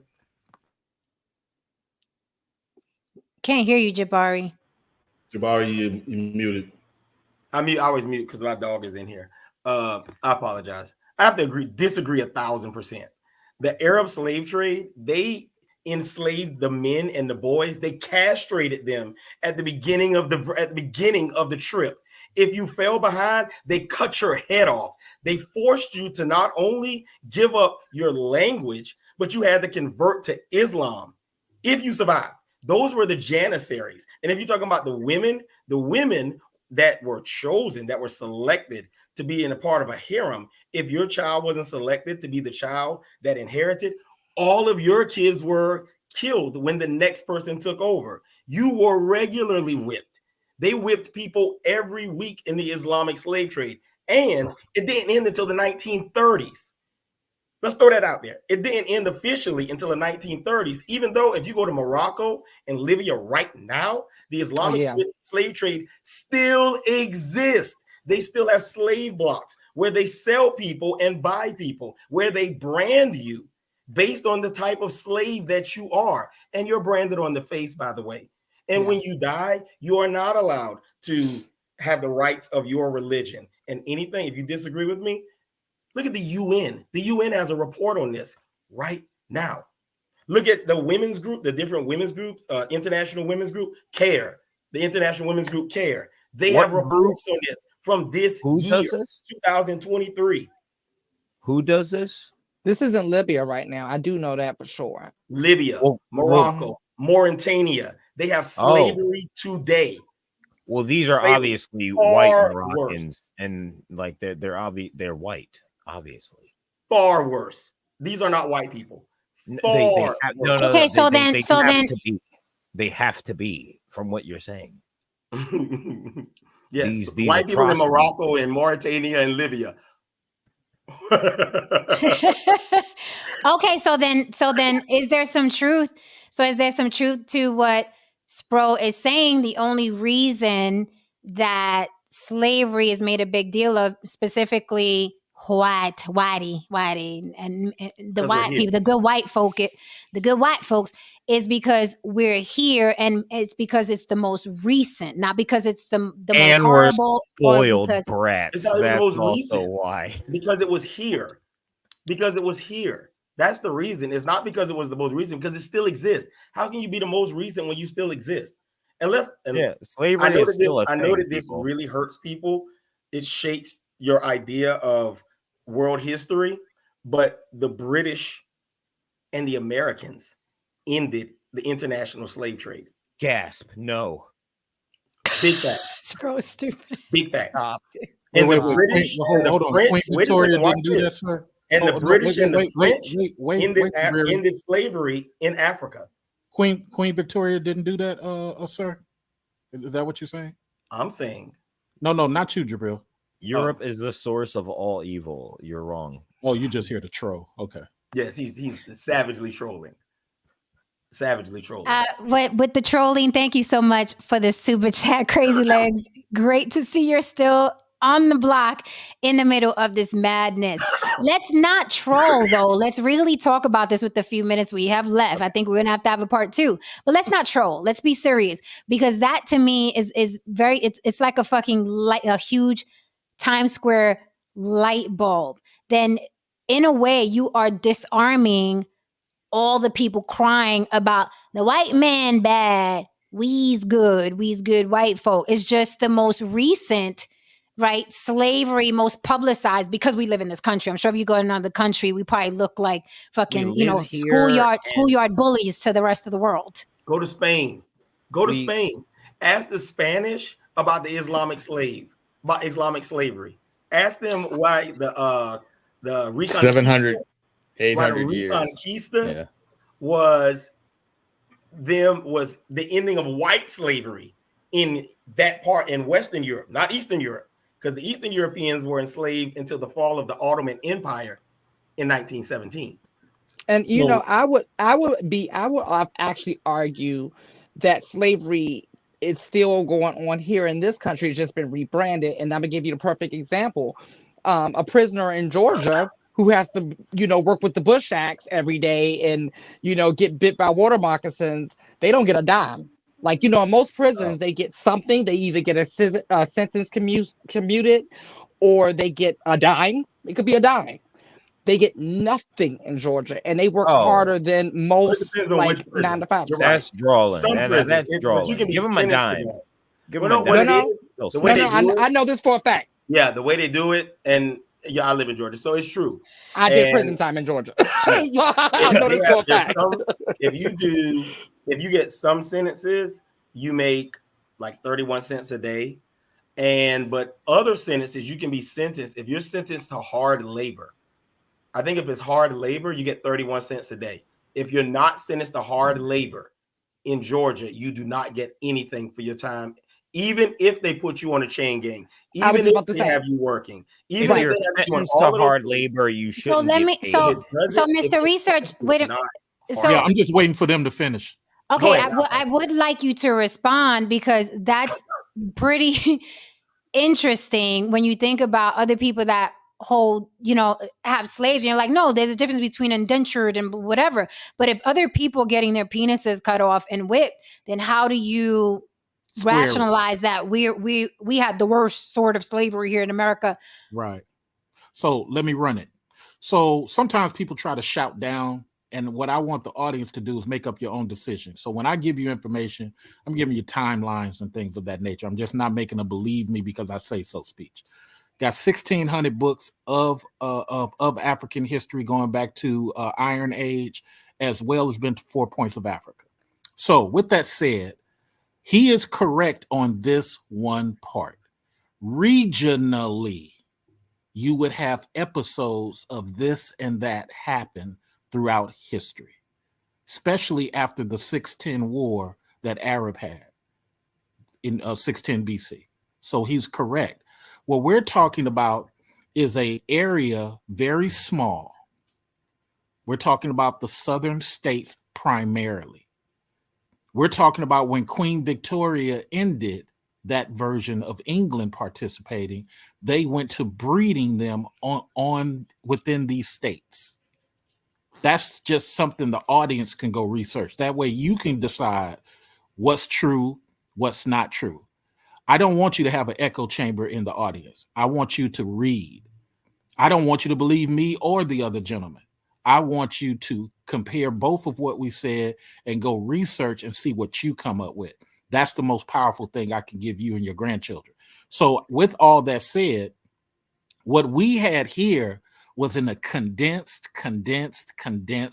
situation. It wasn't several nations, all that type. Yeah, of course that happened, but not in the condensed nature that it happened here. So even if I were to agree, because I love debating, even if I were to agree with what the gentlemen are saying, let me just pause this to you.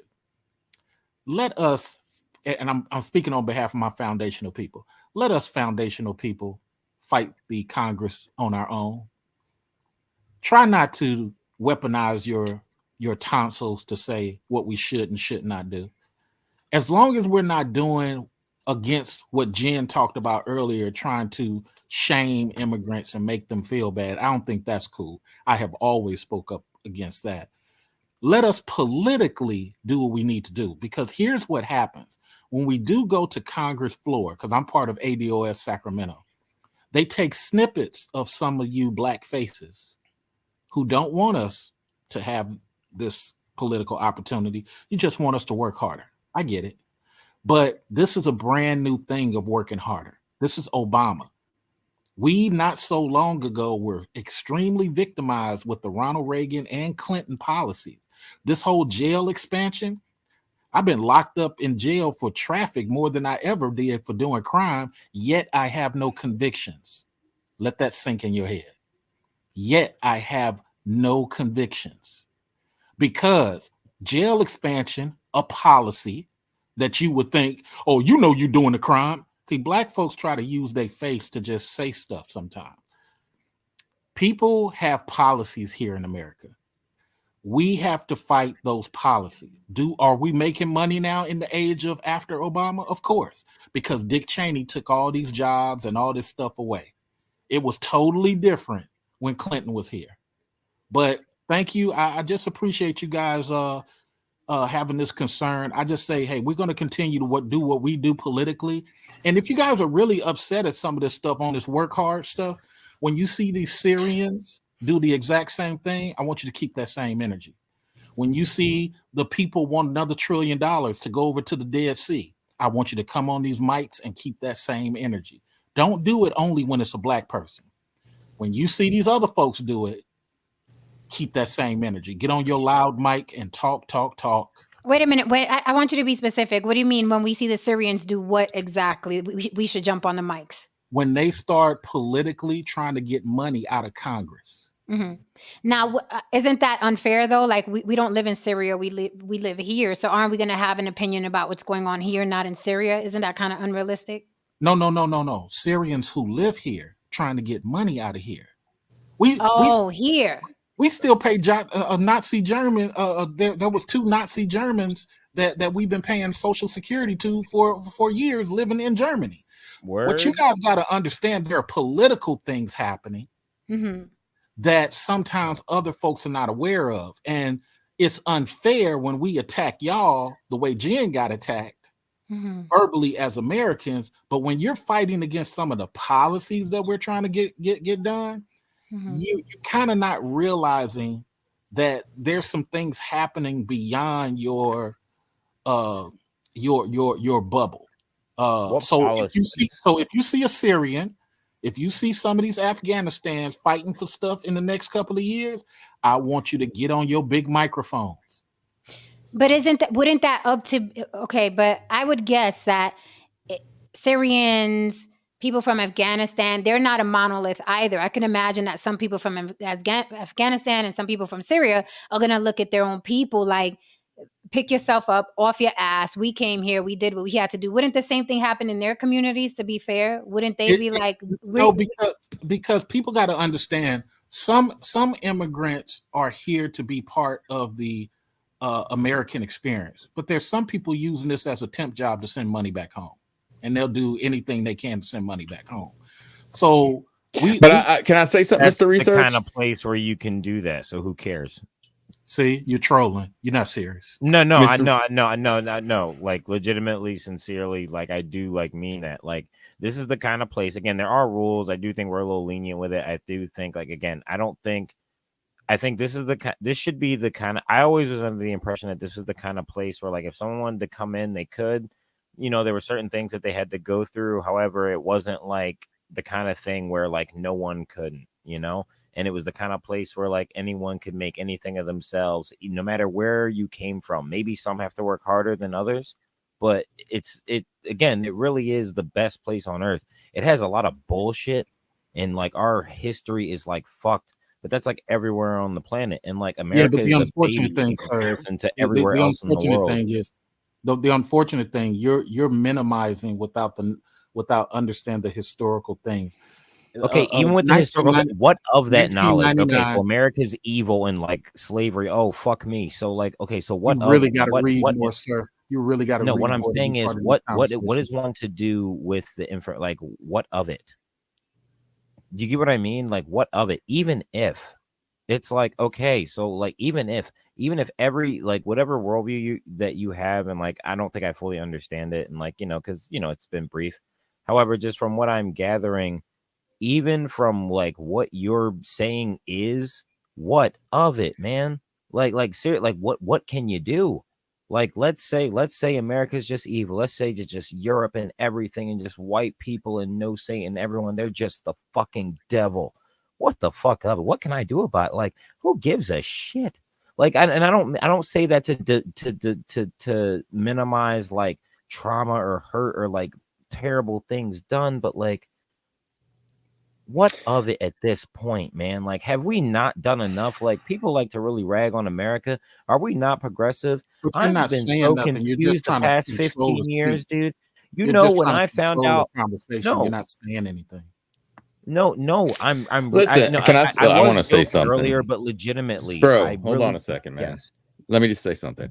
So there's a couple of things I want to comment that I didn't get to comment, but to Mr. Research, his point, like, if the Afghanistan people have come here and they go after money from the federal government, they're not going to get the pushback that black people get in this country. And that's the truth.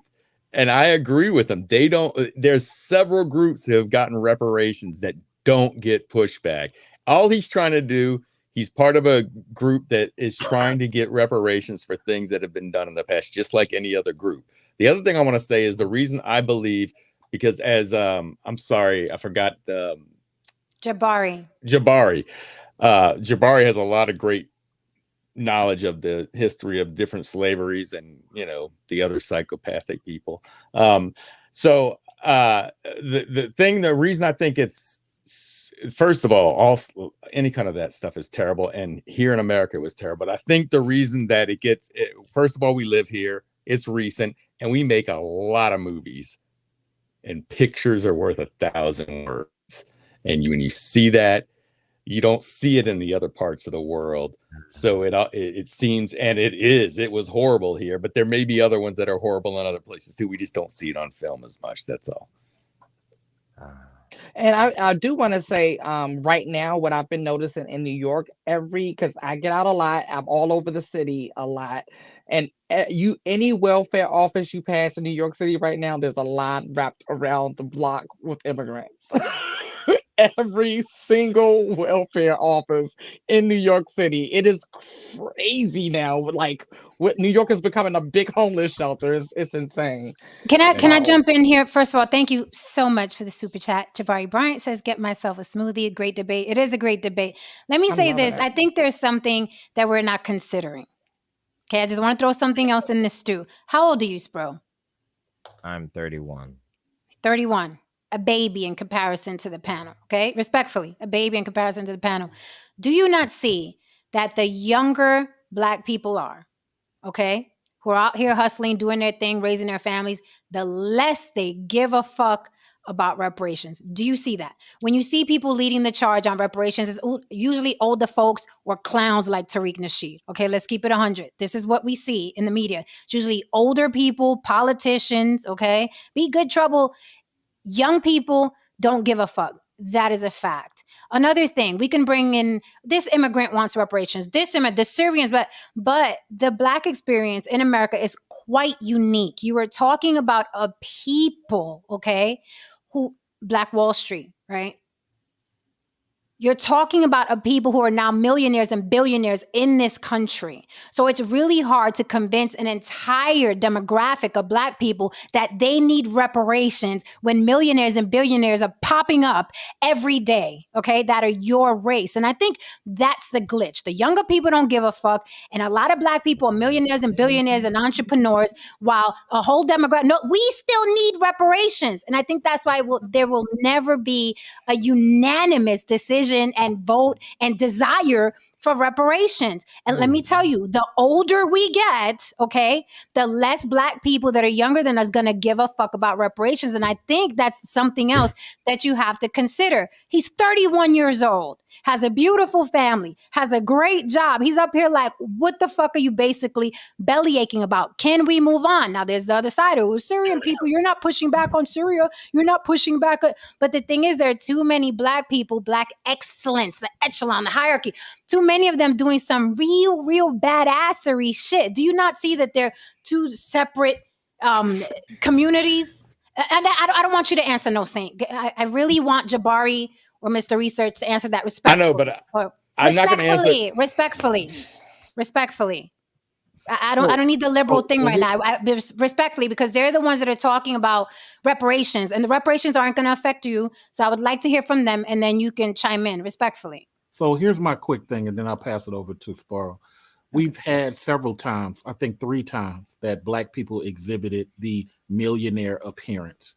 And then lo and behold, policies were passed, and then they went back to zero. Or shout out to Ronald Reagan and his Air America. It went back to zero. Mm-hmm. So I understand Mr. Sparrow's point. You know, forget what's happened. Let's make this money. But, you know, Mr. Sparrow might turn around, be 70 years old, and then me be making a different video. I can't believe they did this to us. I can't believe they created a whole Handmaid's Tale and made everybody my complexion have to only work service jobs. Why can't I get a manager job? See, young people. That's speculation, though. I think honestly, I think the age 45, 50 and over, I think you guys would be saying that. I don't think Sproul will be saying that. Okay. It's a whole different world. Okay, let me Ronald Reagan is no longer in office. He's no longer here. Okay, let me be fair to it. Okay. Shut up, Americans. Just make this money. It doesn't matter. If other people do what they need to do politically, let's satisfy these people by not saying nothing and just make this money. And look, I'm kind of not mad at that, but I want us to be savage about it. Because if these other people don't want us to have no political conversation ever to satisfy their egos, then we need to use this money and attack them savagely. Because 2 things, you can't mute my American people and then simultaneously, when it's convenient in 2035, possibly have your turn at Congress. That ain't gonna fly either. But Oh, I think the whole point is people are just uncomfortable with us having a political conversation in peace, and they just want us to shut up and dribble. Go ahead, Mr. Sparrow. okay, really quickly, I do want to point this out because this proves my point. Mayan King Revisited said there was Black excellence during slavery and Jim Crow era. Yeah, there are Black people that are going to do the damn thing. There are Black people who, from the beginning of time, have done the damn thing. And then there are others that are like, when are you going to pay us back for X, Y, and Z? That is a fact. It's not a rumor. It's not fake. That is a fact. And it's even happening today. I'm just saying that the older we get, the younger people coming in who are making more money, who are more stable, are like, what are we doing? Right? Jabari, I'm sorry, you were saying. No, I was going to make that same point. And I hear you mentioned in the 80s and Ronald Reagan, and in, I want to say it was 1983 or 1984, in the height of the Reagan era, the trader of the quarter twice in that year was a Black guy. He made more money on his trades than anybody on the street. Now, granted, they did come for him and all kinds of crap, but the fact is, the guy was the trader of the quarter twice. The fact is that the guy who ran American Express, third largest bank, first to second largest creditor in the country, was run by a Black man. And we're talking about a few years ago. So there was never a period where you lost everything. Even in the Greenwood area of Tulsa, which everybody talks about as the race riots of 21. A friend of mine, he was my suite mate. He did his doctoral dissertation on the effects of race riots across the country. He actually went to Tulsa. This is the 1990s. He talked to people, some of the survivors that were in books. You can read them. He was published. I'll post the link, by the way. I posted a bunch of links for the slavery stuff, by the way, in the chat. But I'll post a link to his findings as well. Most people rebuilt their businesses from Tulsa in 21. Most of those people rebuilt their businesses. The ones that had problems rebuilding were the ones that were waiting for insurance money. My point with that is the people who wait for help will continue to wait for help. The people who go out and, as they say, as a buddy of mine used to say, God bless the dead, he died September 11th in Bank of Boston. So shout out to Micah Edmond. He used to say, Bryant, make shit happen. Nobody gives a fuck. I hate cussing on your channel, Jen. But those are his words. Nobody gives a fuck. Make shit happen. And that's kind of the attitude that you have to have. And I'm 49. Well, I'm 48. I'm going to be 49 next month. But that's my attitude. If I were waiting for somebody to help me with my business, I would still have one client. And I'm expanding faster than I ever have. If I were waiting for somebody to help me out, I would still be in my old neighborhood, not coaching high school football and mentoring another generation of Black men and young men in general. Like, I appreciate people like No Saint, and I like No Saint even though I'm not on your panels, I watch a lot of the videos. He's well-intentioned, but the road to hell is paved with good intentions. And if Black people, especially Black people who don't come from money, wait for that assistance, wait for, as W.E.B. Du Bois says, to get educated and they'll accept you, you'll keep waiting. You'll always be waiting. You have to go out there and you have to make shit happen. And I agree when you say start businesses, because that's the key. The civil rights movement never happens without Black business owners. Fact. Somebody had to bail those people out of jail, and it wasn't your church. It wasn't the NAACP. There were Black business owners who were bailing those people out of jail as soon as their fines were posted. Look it up. I can post the links if you want me to. There's just, the idea that we're victims is such a narrative that's disgusting, and it's used to keep people in a constant position of servitude and second-class citizenship.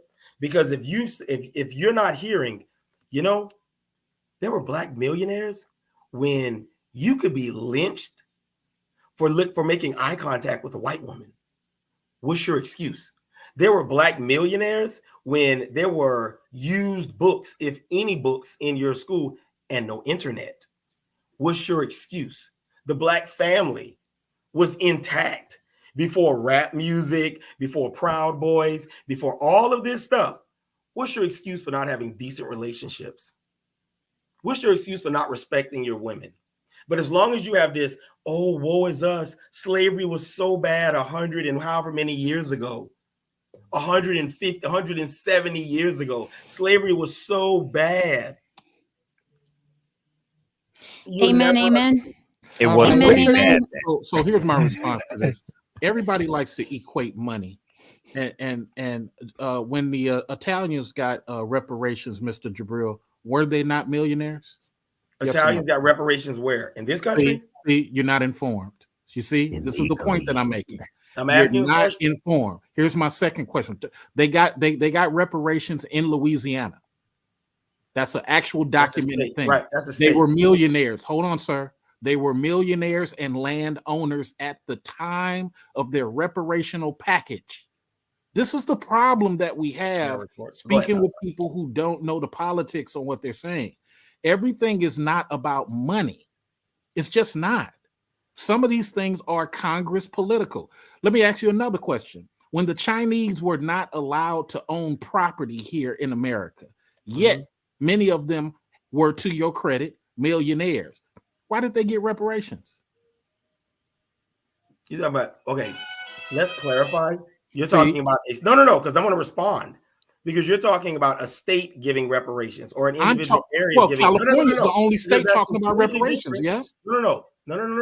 Because California is the only clarify. state talking about Wait a reparations. second. And I knew it was you, Fredo. We're putting this in Not perspective. everybody is, Yeah. I think. No, because I I know it want was to. you. I want to retort. I would like to retort. So I want to, before I respond, I want to make sure that I'm responding to the right thing. Because the idea, not everybody lost their land after Field Order 15. Field Order 15 was federal reparations. Now you had a president that come in after that and rescind the order. However, there were places that maintained that land. There's a farm in South Carolina right now. I buy all my rice and all my grits from them. But what does They've that had have their to do land with since- what you said about millionaires? No. These people aren't millionaires. What I'm saying is You're they've had jumping around. reparations. I'm asking about the No. millionaires Because you mentioned you're the one. I mentioned families being intact. I mentioned the social construct of you added those in. Black men That and white wasn't women, the, between black men that and wasn't black the women. original I point. mentioned a lot beyond Okay. just money. Okay, What I'm I'm gonna saying let is you if have the you're in a mic, sir. Tell me constant when you state- finish. If you have a constant state of servitude, if you bask in the glory of victimhood, you will always be a victim. And that victimhood mentality was exactly the goal. Was exactly the goal of the 1960s. Now you say you're conservative, so I'm sure you understand the Great Society and what the point of the Great Society was. It was to break up the family. It was to slow down the advancement, because the black middle class was outpacing the white middle class in the 1950s and 60s. It was not what it was intended. It was the exact opposite. And all you have to do is listen to some of the things that Lyndon Johnson said afterwards. And if you want to talk about reparations, the only federal reparations have been given to Native Americans in the form of casinos, which have to be given by states, by the way. States is state land that's given to them for the casinos. And in Louisiana, there were reparations to an individual group. But if you go to South Carolina, if you go to the Barrier Islands of Georgia, if you go to part of Tybee Island in Georgia, right off the coast of Savannah, there were reparations that were given and black people got and kept. If we want to localize it, there were reparations that some blacks, not all blacks, not most blacks, some blacks did receive. And if we're localizing Some, this, not all. I'm waiting for we're them to finish. localizing this, I'm waiting. then you can make the same argument for those some blacks. Okay, so really quickly, what do you think about this comment? Because it comes up a lot. Native Americans, Japanese, Holocaust survivors all receive reparations, but black folks are wrong. I'm about to get to that How point. Adam is correct. Do both. I don't think anybody is saying that they're No, wrong. that's It's exactly weird. what you're. That's It's exactly weird. what Mr. Bryan is saying. Mr. Bryan is trying to police. He's trying to decide. He's lecturing, trying to decide who should do what with Congress. That's his whole 5-minute speech. He's not offering a different way other than make money. He's repeating his sentences at this point. So my whole thing is this, respectfully to this debate, my whole thing is this. If Mr. Bryant doesn't like what's happening, keep that same energy. Because when these other people get this stuff, when he brought up millionaire, he had no idea that Louisiana had that. Let me bring up the point he just made a second ago about the Native Americans. Native Americans just got their own child support system from Oklahoma to Oregon. You can't even say nothing. They petitioned the government for that. But Mr. Bryant's not pissed at that. He's not trying to police that. So what I'm only saying as a fair and peaceful part of this conversation, so we can move forward to other speakers. I understand you guys don't like the fact that we're fighting Congress. I understand you feel that we're lazy and disrespectful and this won't happen and that won't happen. I accept all of your late lectures and pocket watching. I get it. But all I'm saying is what happened to Jen, people confronting people, is wrong. Anything we do to Congress, just act like the other people. Don't say nothing. Just let it happen. You don't say nothing about some of these other groups, but please let's move on because I understand Mr. Bryant's point. Shut up and dribble. That's what he wants. I get it. So wait, really quick, wait, Jabari. Wait, Jabari. Hold on. Wait. We got to take care of some bills. The chat does want me to extend the show. I said put 50 on it. This might be lucky. So he got $10 on it. If people can match him, then we are good. So drop some super chats so we can extend the show at least another half hour. I do want to get through this debate. This debate is spicy. I do want Jabari to respond because I don't think, get the super chats going, guys. Gracias. Thank you. I don't think what people are saying is policing. And I think it's disingenuous when people say, when you divert to what about, it's like one little kid getting in trouble and it's like, well, JoJo ate cookies too. Like you're in the community. You're going to speak on your community. You're going to feel about your community. You're going to have an opinion about your community. I never understood that. What about the Syrians and people again? You're going to concentrate on your community. So I don't see it as policing, but I don't want to talk for Jabari. Jabari, what were you saying? I'm sorry. And then No Saint did want to say something. So Jabari, if you could pause for 2 seconds.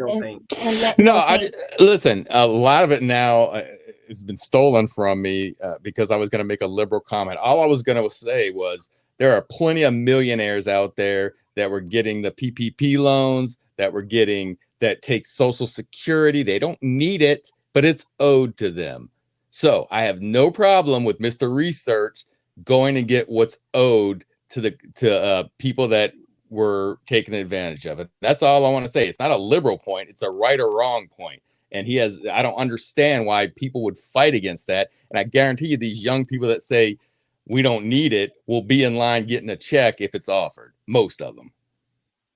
Okay, that's different between that. If I was giving out free pizza, you'd show up too. You don't need pizza though. And it is a liberal statement. That's why I paused you because I knew that's what was coming. I know the script. Thank you to this might be risky. Thank you for starting the super chat chain. He says, Jen looking tired, but we got to keep this going. Contribution towards the 50. Keep grinding, Jen. I'm actually not tired. I'm not tired at all. Sometimes I am tired, but I'm not tired at all. No, this is too good. This is too good. I wish you guys were here when we were looking for conservatives. But Jabari, what say you? Because I keep hearing this thing about you don't want Black people to get reparations. People are exaggerating the point. I know that's what you're not. I know you're not saying that, but that's what people hear when you say stop fucking, stop concentrating on this. And I'm sorry, the fact that there are millionaires and billionaires does make a fucking impact. It does. You guys are trying to make light of it. Just because there's 15%, how many fucking Black people are millionaires in this country? 8%, was it, Lily? Well, no, I think 8% it was whatever it was. They were on par with the Asians. It was like, of course, the whites were disproportionately higher, but then the Blacks came in. We weren't disproportionately lower than anyone. Pretty much, we were right on par with like Asians. So why doesn't that matter? Again, it's the infantilization of Black people that bothers me. That's what bothers me, right? No, get that on the black people, when the black people are doing a lot better than a lot of other people. Like, I don't get it. So it's not that I'm saying, or anybody, I don't want to speak for anybody else. Why do people hear black people don't deserve reparations? Why do you hear that? Why does everybody jump to that? Why do you hear that? The liberal can answer too. Why do you hear that? Why do you hear give people what's owed to them? Why do you hear that? What is it in your brain that when we say a certain thing in your brain, when it goes through the filter, you hear black people don't deserve any reparations? What does that to your brain? Like, what does that? What is because that? what we hear the words stop and can't and don't, and we hear these words. You need to, you should, you better. So like I said, the unfortunate thing is we get mixed messages. People who attack folks shouldn't do it. I've told a lot of people who claim they were ADOS, don't do that, because ADOS is a movement against California Congress. It's go start yours in Vermont, but don't just attack people because you muddy up the waters. I understand this conversation. I get it. Shut up and dribble. I totally understand. I'm a political person. That's why you hear me on stage fighting so hard, because I know what shut up and dribble leads to. It leads to other groups being used to darker brown people being mute. And those same groups will go into those same Congress halls and fight for their demographics. They got a whole paper called Code Noir written by Fritz King. Black males love attacking black males. It is a thing. And I say that publicly. If you see somebody doing that's something, every race. Yes, sir. Yes, sir, Mr. Sparrow. That's every race of people. Yes, sir, Mr. Sparrow. If you see someone doing something in Congress, I want Mr. Sparrow to get on this big mic. But guess what? It won't happen. Because to your point, they only want to police. They only want to police their group. They only want to police their area. You guys all went to school. Policing my group. If you talk about a topic, we're talking about all the topics unilaterally. We're not just talking about Walla Walla County or just the black folks. We're talking about the mass. That's how it is. But I understand this conversation is about don't, stop, can't. It's not about, hey, I got a better solution. So I get it. We making money. We should just shut up and make money and forget about corporate welfare, forget about disenfranchisement in the EEOC. Just stop fighting altogether. Just make money. Mr. Research, can I ask a question? Because I would love to respond. I just want to ask a question. To your point, I believe, and somebody said this, everything starts with self, right? And my belief is like self, then you kind of move outward, right? I feel like having that reparations conversation is putting the cart before the horse, because it's like basically to your point, black people do fight black people quicker than anyone else, right? So the bigger issue than reparations is the fact that we don't like each other. So try to get a lot of black people on board with anything, that's going to be a difficult part right there. Before you can even get to reparations or anything else, really. So here's how I answer that, Lily. Most of us Californians don't have this issue. It's the non-Californians that have most of this issue. Most of us here in California, and remember, this is a California state issue with Gavin Newsom. Most of it, we've been trying to do this since the days of Pete Wilson. That's how long we've been at this. But this is most people outside of Cali who get the angriest. Wait, Mr. Research, so are you saying only black people in California want reparations? No one else in the country wants reparations? No other black person in the country wants reparations? Just Californians? No, I'm saying we're the only ones who have paid lobbyists in our state to force this conversation on the Congress floor here in California. That has no effect. That has no effect in New York, Vermont, Mississippi. What happens in California happens in California. I know, but across the board in the United States of America, you got the clown Tariq Nasheed and some other cats, and they're demanding reparations. He It's like, stays in California. I know, but aside from him, they're all over. He doesn't just stay in California talking about it. They're all over. He's on the internet. Like, there are a lot of cats that are all over the United States calling for reparations, though they're not part of these people who lobbied people. It's not just Californian Black people that want reparations. We hear this conversation everywhere, all over the place, correct? Or is it just a California? ADOS. I mean, you mentioned this, Mr. Research. You're talking in particular about your group, ADOS. Am I correct? When you're talking about I'm talking about the bill that's on the floor is what we're all talking about. It's only the reparations conversation as of right now is only here. But let me answer Jen's question before we move to you, Mr. Bryant. Mhm. It's kind of like when that little Cuban boy came to America and they folks fought so hard to have him stay politically. Mhm. It didn't matter if you were Cuban in Wisconsin, Cuban in Minnesota. You didn't live in Florida where that happened, but they fought for that Cuban boy. It's the same thing. People tend to have an issue when they find something that they're and I'm only talking politics here. I'm not talking about feelings. I'm talking about politics only. That's my stand. Just like they fought for that Cuban boy, they didn't fight for those dark-skinned guys who came from Cuba on the inner tube. They sent them back. They didn't fight for that dark-skinned boy who arrived before that Blanca boy. They sent him back. But when this Blanca boy showed up on the shores, people from Seattle to Cali, they felt what was happening in Florida. But isn't that an effect of media and propaganda? Like, the media tells you who to care for. We see that all day, every day with different cases. Like, the media tells you who to care about, right? Even though there are a lot of people. When we talk about politics, it's the same thing, my queen. Is that Lily might have a concern that starts tomorrow. Okay, Lily will be looking for support, financial support. That ain't my concern. But guess what? If Lily has a strong enough argument, I might understand it. You know what I'm saying? What I'm not going to do is, Lily, y'all making money. Lily, y'all doing good. You don't need that. Why are you even worried about that, Lily? Huh? May I respond? I understand that. Yeah, you can. I understand that point, Mr. Research. Really quickly, Jabari Bryan, I want to acknowledge these super chats. Thank you so much, Tyrone Church. Tyrone Church says, all can be right. Just remember, everything starts with self. That is what Lily said. Black Lexicon, thank you for supporting the show. He says, from the heart. I thank you from the heart. Thank you for the super chat chain that started. This might be risky. All right, thank you. Jabari, what were you saying? I actually went back and paused and rolled back. I never said I'm against you lobbying for reparations.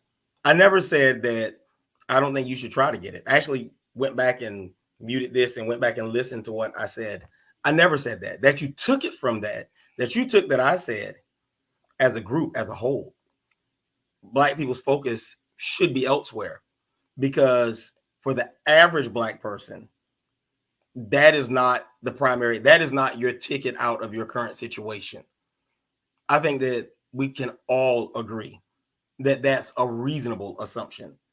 Also, another thing that you need to point out when you talk about the reparations issue, you have to deal with direct causality, the direct effect of policies that lead to reparations. When you mentioned the Italians, it was the Italians that were discriminated against. That can immediately prove that they were discriminated against. We can pull up the articles from Louisiana. If you talk about the Native Americans who were given casinos that were members of certain nations, if you talk about the healthcare system, the United States government has a treaty with certain Native nations. These are pacts that our government have with them. These people are within the United States, but they're basically dual citizens of Choctaw Nation and the United States, Cherokee Nation and the United States. That's why we still call them nations, because they are officially still nations. They're just protectorates of the United States. If you want to talk about the Japanese after the internment camps, these were the people that were actually in the internment camps. We're already removed literally 150 50 plus years from the last person who served as a slave in this country. The intermarrying, and you have black people who descended from slaveholders. You do you. I don't ever stop a person from their hustle, but you have to look at the complexity and the realism of that. And you're in California, and again, you do you. California does a lot of California-y things, but slavery never existed in California. California was always a free state. So, I mean, y'all do y'all. That's y'all state. Y'all play it how you will. But there's a practicality that's involved with average people, because I work at not to say the name, but I work at an inner city school. That's where I coach. I coach at an inner city school. I'll go up to that school. I'll walk the halls and just check on the kids. I have relationships that I've built with the kids. Volunteer. And go on the days when I don't have meetings, I'll go and walk those halls. And I'm not trying to toot my own horn or drop my resume. So I love when people say they throw their chops up against mine, because I'm pretty confident in mine. And I also tell those kids, you can't wait for somebody to come and save you. You can't wait. You have to go out there. You have to make it on your own, because if you're waiting, you're going to be waiting. It's been 150 plus years. If you think that it's just going to turn on a dime because you will it, you need to study history. You'd come out better doing what the people did in cities like Wilmington, North Carolina, in Tulsa, in Atlanta, oh my God, in Savannah. These places, you only hear about the horror stories of the race riots. You don't hear what happened afterwards. You don't hear that Atlanta became the city too busy to hate after the 1906 race riot. That when Martin Luther King came to Savannah, he said, and we had a horrible race riot in this city in 1870, horrible one in Savannah. And when Martin Luther King visited Savannah, he said, if the entire South was like this, we wouldn't need a civil rights movement. You don't hear those stories because the money's not there. The oppression isn't there. And when I say oppression, I mean continued oppression today. So I'm not knocking your hustle. I'm not knocking your vision, your goals. If you think that is the way to achieve, go for it. I actually had to listen to make sure I never said that. I never said don't do you. I advocate for lobbying your state house. I know my congressman personally, and he knows me. Lobby people. That's what we don't do as a people. And I mean people of color in general. We don't lobby our elected officials. We let these people that are supposed to represent us kind of do their own thing without our input. Go lobby. I encourage you to do that. I'm happy. You know, I didn't know you were part of ADOS. I actually know about that organization. I've read about it. I don't agree with everything, but hey, I love that you guys are lobbying and trying to make it happen. I would never tell a person not to do that. But to say that should be the primary goal, or you should do that without taking that self-responsibility, that self-determination, that's where it would be an issue. And I didn't even say that that's what you were saying, but I'm telling you that would be my issue with waiting for reparations. I understand history, and it's been 160 years, and you can't prove directly who were the descendants of slaves, who weren't. What if you were enslaved, but your great-great-great-granddaddy was a slave master that raped your great-great-great-grandmama? So now you're a slaver, and it's a mess. I understand really quickly. I think Saint, you wanted to say something, right? Okay. Sorry for rambling. So I want to say this. I don't think it's shut up and dribble at all. I think that's an exaggeration. I think that was said very specifically by a white person to hit a black man a very specific way. So I don't think the sentiment is shut up and dribble. What I hear is my father. What I hear is my uncles, right? Shut the fuck up and get your shit together, right? I don't see it as people are saying a shut up and dribble. That was a whole different situation, reason why it was said. What I hear is stop waiting for someone to save you. Get your shit and your life in order. If you put so much emphasis on someone coming to save you or someone giving you something, right, then you're dependent upon them. That's what you don't want to do as a person of color, specifically in this country because of the country's history. So that's what I hear. I don't hear the shut up and dribble, shut up, you don't deserve anything, you don't need that money, blah, blah. What I hear is my dad. Like, what the fuck are you waiting for? No, I totally get it. I love these words, stop, stop, stop, stop, stop, stop. But then I think echo chamber sometimes doesn't hear itself. Let me speak to Lily real quick. Lily, do you think that the Crown Act that was done here in California was beneficial to people outside of California? I'm not sure if it was or not. Okay. You can, but I'm willing for you to share it with me. So the Crown Act, created here in California, was about people being blocked for their hairdo from employment. That was a real thing. And Black folks who didn't know it was a real thing were the primary attackers. You can't, you won't, you need to stop. Let me repeat. You can't, you won't, you need to stop. This is the problem with me as a Black conservative from the hood, Oakland, proud of it, town business. When we try to explain to people the complexities of Congress and getting things passed, it's like you're being handcuffed and saying, no, not you. You need to do it how I do it. Just focus on this dollar bill. This is why many supremacists are in power, because supremacists do not only focus on dollar bills. Let's change the energy of this conversation while these beautiful people have donated Jen money to give us time. Let's change this just a little bit. Do people on the panel understand that a referendum is more powerful than a law? A referendum is more powerful than a law. Do people on the panel understand? Let me not take that back, not the panel. To the people in the audience, do you understand in the chat room that if you get something passed, money for school locally, that your controller does not have to give it to the school? Do you understand the complexity of law? Guess what? Supremacists understand it. But if the can't stop and you should not crowd doesn't understand that, what I'm trying to share in a polite way is you are now the handcuffers. You are now the slave catchers. You don't understand that these other groups weaponize the same type of stylization that you're criticizing these people for. They do it every year. Let me tell you a quick story, and then I'm going to pass the mic. Lyft and Uber. This is something I teach Black men out here in Cali about politics. Lyft and Uber. We petition, these disgusting Black Californians, we petition Gavin to sign a bill that allowed Uber drivers to be paid a wage plus medical benefits. It was to be signed into law, I believe 2019 or 2020, one to two.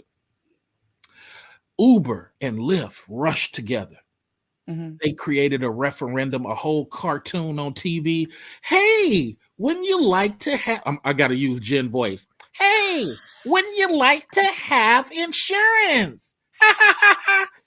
Wouldn't you like to get your benefits? But the policy that they were speaking about had different verbiage than what the cartoon was discussing. See, many Black people didn't understand that because they're going off what they're seeing. They're going off the advertisement and the nice cartoons with orange and purple colors. But in reality, here is a group putting together $40 million to take something away from you that you're going to get. And guess what? It didn't work the first time.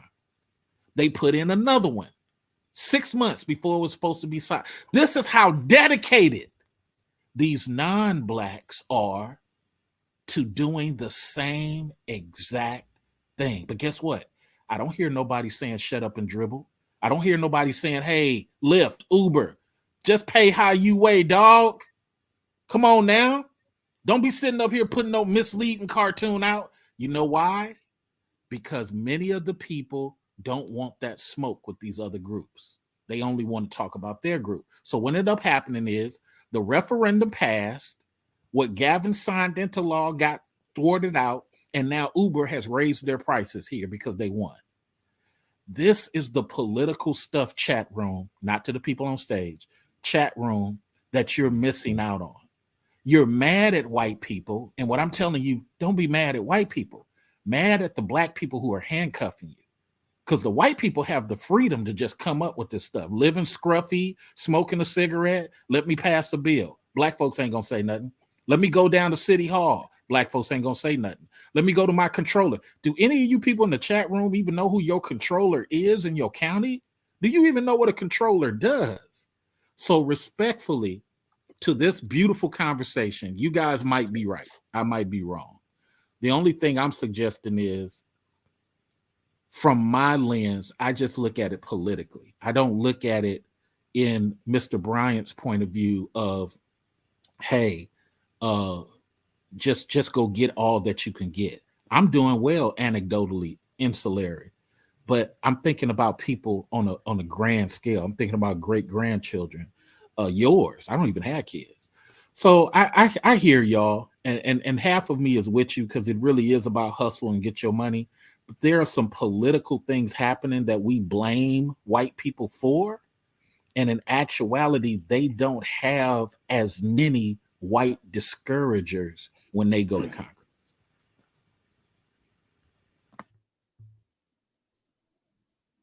Anybody else? I just want to say I think they're again. I just think they're two different demographics. I understand the people that are fighting diligently for reparations. Keep up the good fight. Like I told, who was it that I told? I hope you get it. Like I told I hope y'all get it. Hope you get it. I just think that there's a denial that there's this whole other demographic of Black people who don't care, and they have just as much a right to say they don't care as you have a right to say we deserve this. And I'm just saying, the older y'all get, the younger people give less fucks. They're making more money. They go on, they're making millions on TikTok because they're flying, dancing around and doing cartwheels. It's just, to me, it's a generational thing. I swear, I think it's a generational thing.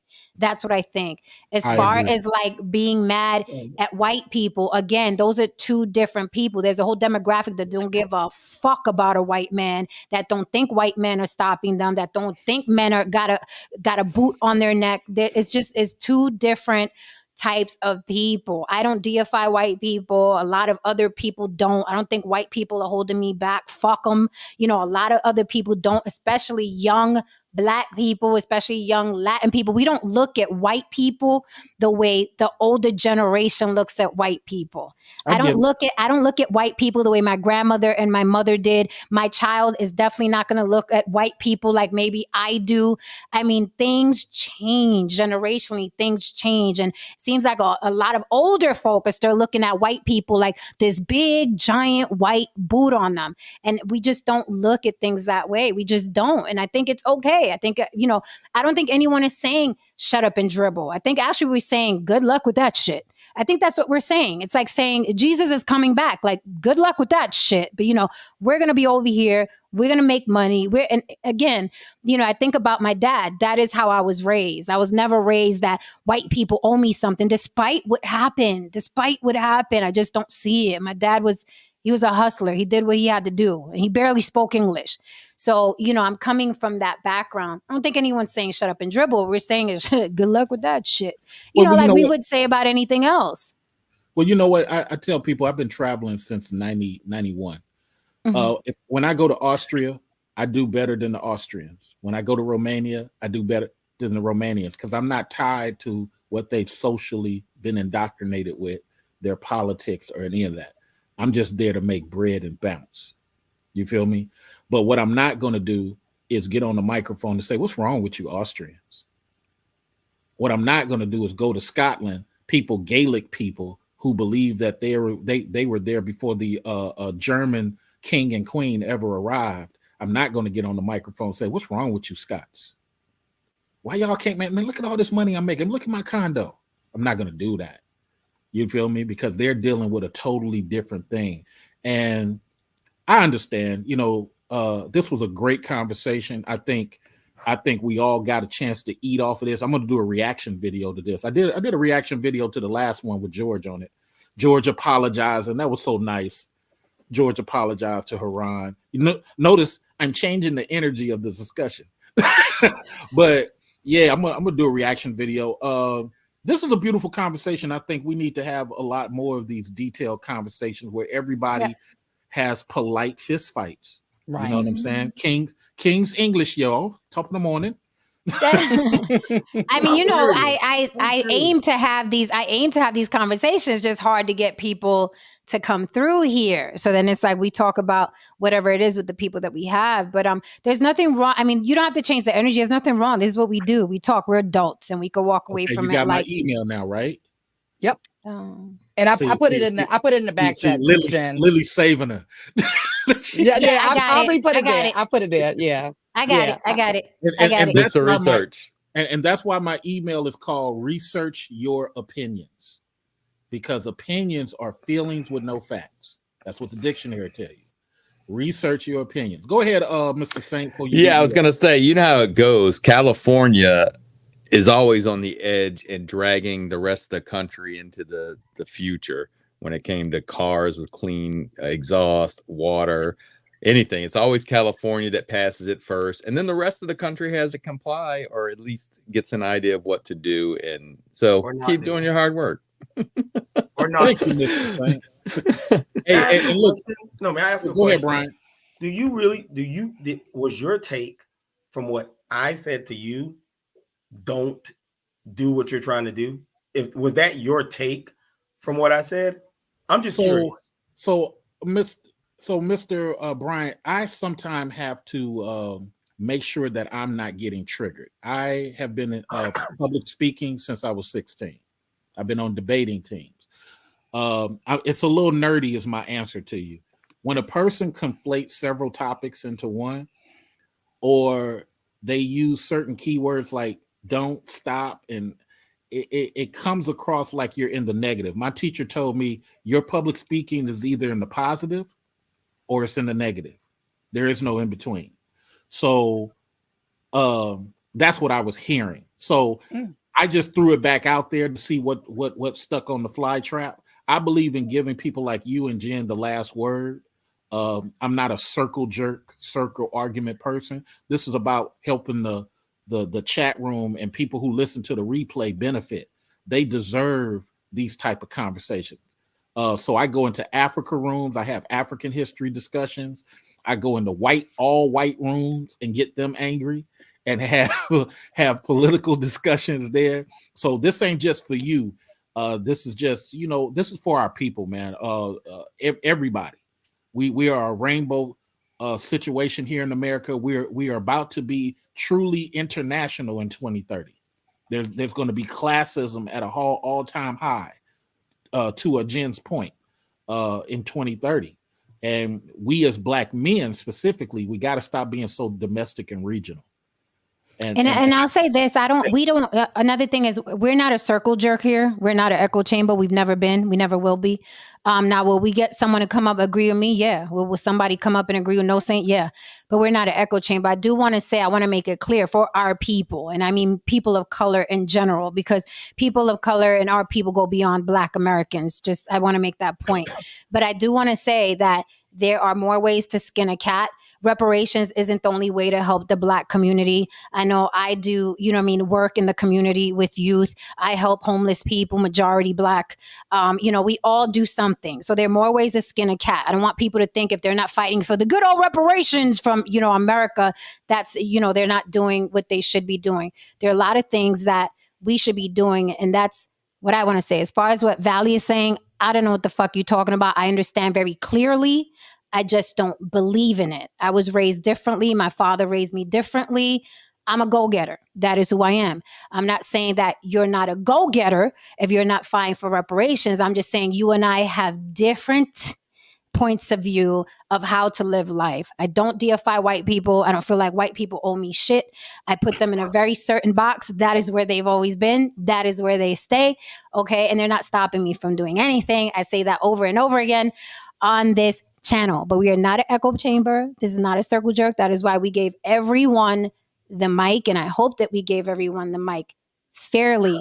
However, Mr. Research, you've been a great guest. If you'd like to have the last word, you may have the last word, and we will end after you. All right. I hope young Jeezy gets his leadership skills better, because I don't know, man. This seems like it's going to be a strange thing. If you get with a woman, these are my last words. Know why you are with that woman. Don't try to wing it.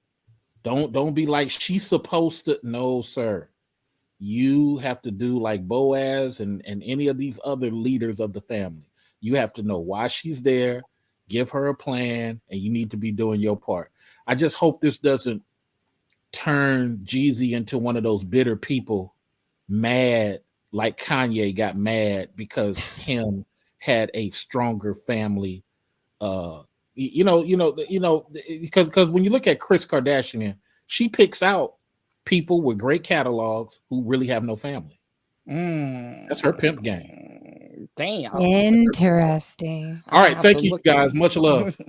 Thank Thanks you. for Much coming, love. Mr. Research. Absolutely. And we will email you. I didn't mute No Say. No Say jumped in on a question I asked to black men. That's why I told him fall back, because the question was not for him. So I didn't mute him. I wanted him to fall back on a question I asked black men. But oh my Vegatron, you're a fucking troll, so I'm not paying you no damn mind. We'll see you again tomorrow. Thank you, everybody who is here. Thank you for the super chats. Thank you for the support. Thank you for everybody who came in. Hope you hit that like and subscribe. Hope you liked this conversation. Yes, we started with Jeezy and Jeannie Mai, but this is the block, and it goes every which freaking way. If you wanted to support the show further after the fact, cash at me on the block with Jen. Appreciate you there. Jabari, thank you for coming up. Spro, thank you for being here. Panel, you guys know I love you. We will see you here mañana, and let's see what we cook up for tomorrow. Be good. Good night. And if you can't be good, be careful. Good night. Good night, guys. And we're out. You know how you hit the lights? Well, hit that like and subscribe for me on your way out the door. Tell people about us. Share a thing or two, right? Whether you liked it or not. It's a good crowd. All right, guys. Good night. Much love.